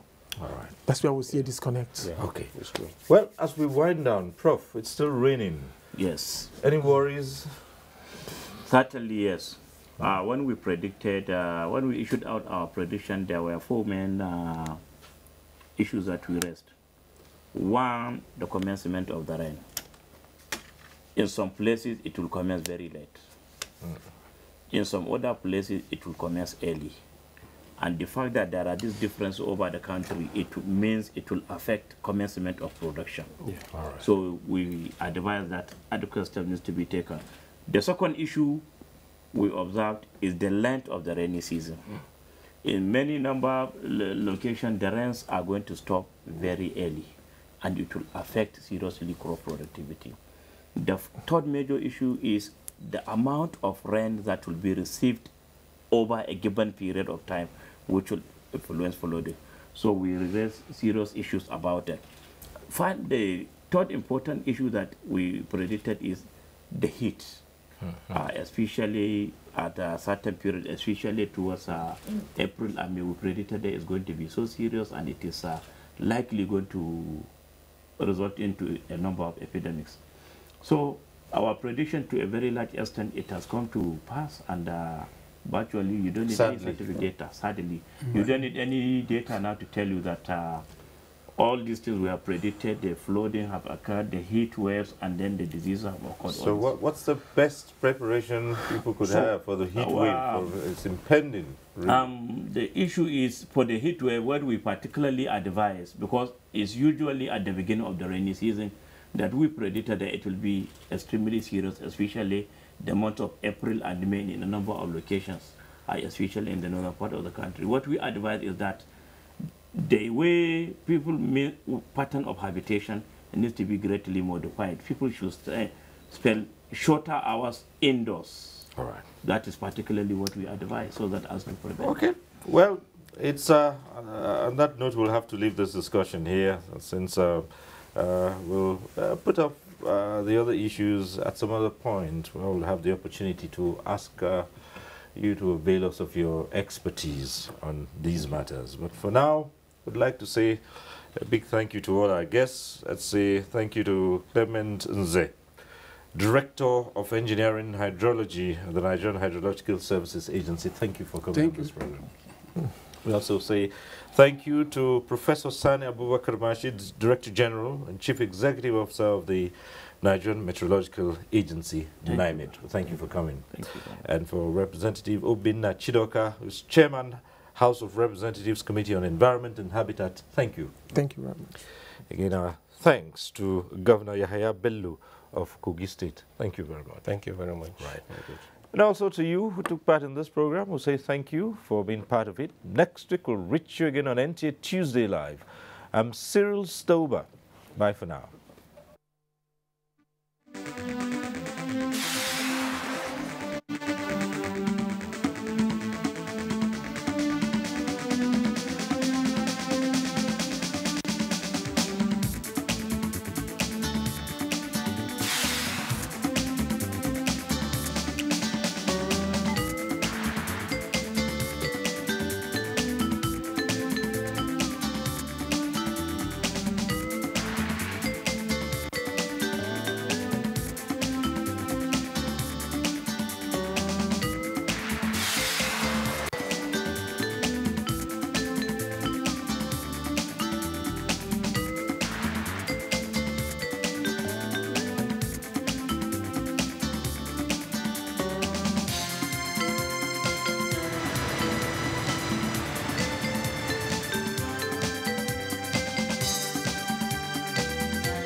tasting better and fresher. And it's because we are thinking about you.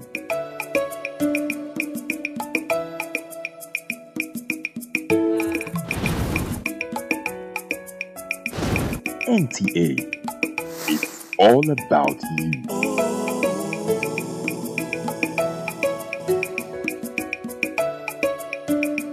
NTA Language. Jama'a masu kallon labaran NTA Hausa barkanmu da warhaka. Ni ne. Ekukale lo de yin wa isukudi de ya. Igbo murum kachano.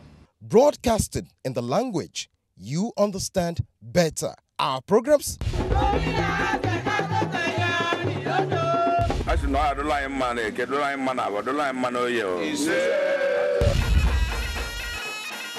Transmitting on the Star Times platform 24 hours. Àwọn onímọ̀ nípa ètò ẹ̀kọ́ lórílẹ̀‐èdè Nàìjíríà. Hukumar tara kudaden haraji ta ƙasa. Alanye na ọchịchị mba United Arab Emirates UAE. The only channel that speaks your language. Anyị ga-eweta akụkọ gbasara ọrịa ahụ nke wakporo obodo anyị. Kálejò, mo kọ́kùnrin, mo kóbìnrin, mo kí ọmọdé, mo sì kí àgbàlagbà. Mu yi kokari mu sauke nauyin alƙawarin da muka ɗauka. Ẹ kú lẹ́yìn tèmi, ẹ káàbọ̀ sórí ètò wa ètò yín ètò obìnrin tó dángájá. Wa ya fi cancanta a ɗauka a matsayin ɗan aikin cikin gida. Jama'a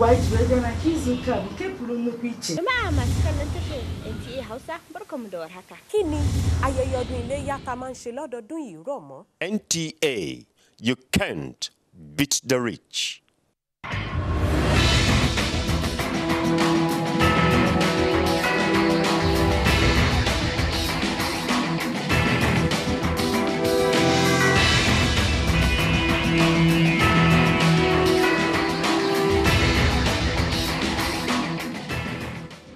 Imagine a station where you access information. Think of a station that creates awareness for national development. Imagine a station that prepares you for a bright and greater future. A station for all ages.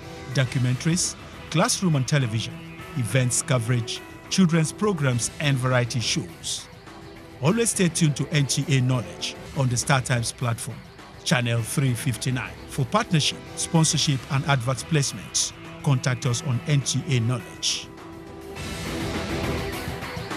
NTA Knowledge, learning to broaden horizon.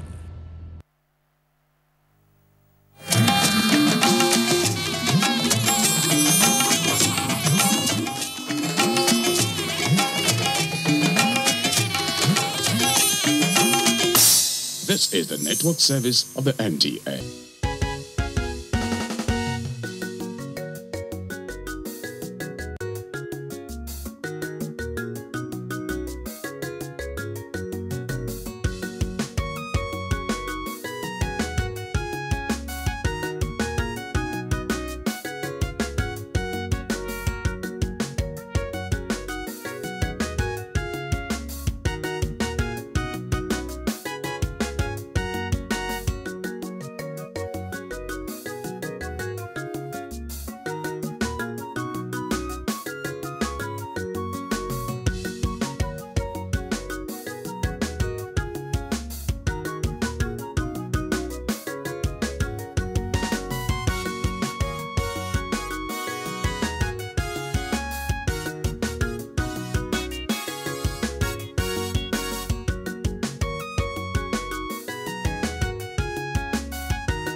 So, Wumi? Oh, this mountain of yours, is it every day? Wumi, I have been teaching you about the power of a goodbye kiss from a loving husband. It's a way of rejuvenating the love. Let me be. I love you. Let me teach you the civilized way of romance. Is it by this unhealthy mountain attitude of yours one can only learn? Besides, I only rejected because I've not brushed my teeth. What? That's unhealthy, unsanitary. It's unhygienic. How many times will I teach you to brush your mouth last thing at night so you can keep a fresh breath all through? Because in the morning you can never tell when your Lord and Master will want to express his love through kissing. Yeah. Go you. Bad. Okay, come on, go to her before you get it.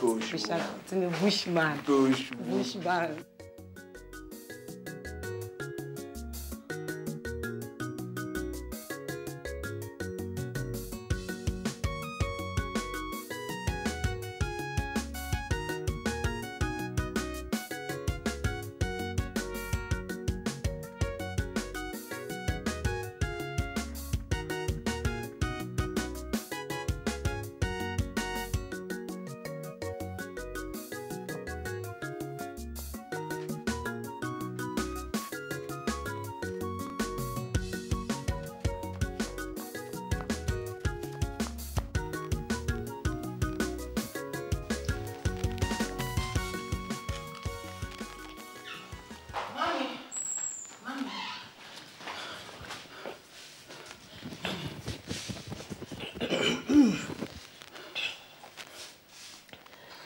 Kilode, what happened? What is the sub?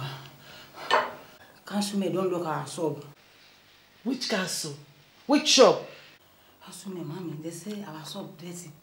Yellow they even follow them, come back. Oh.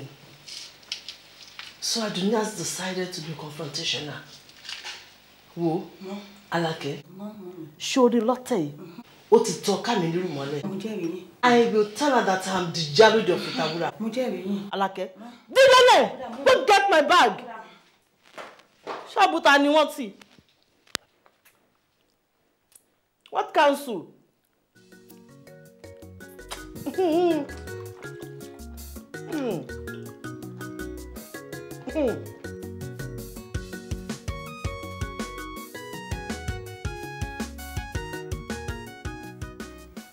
Tenna!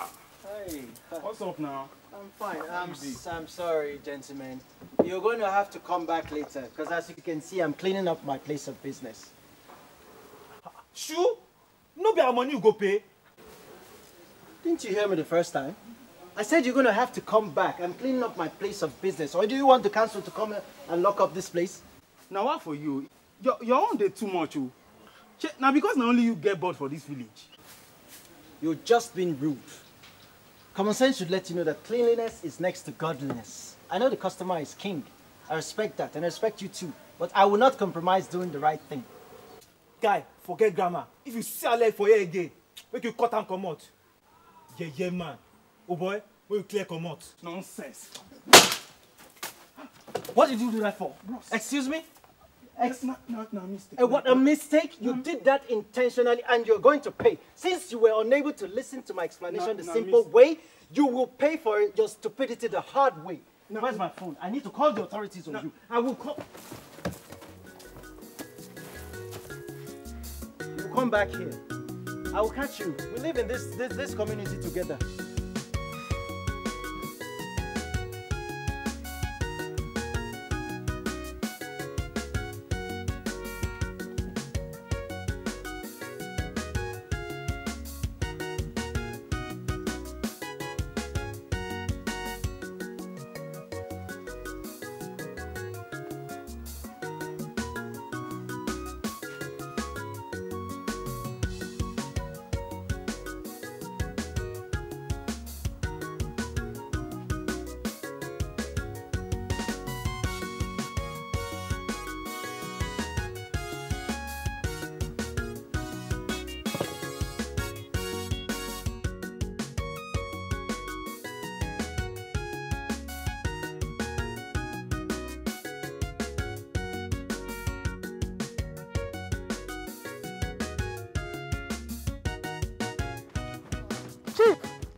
Ewo, while I'm bow, Chief, someone is plotting my downfall in this community. Yes. Adunia has gone beyond words and decided to go confrontational.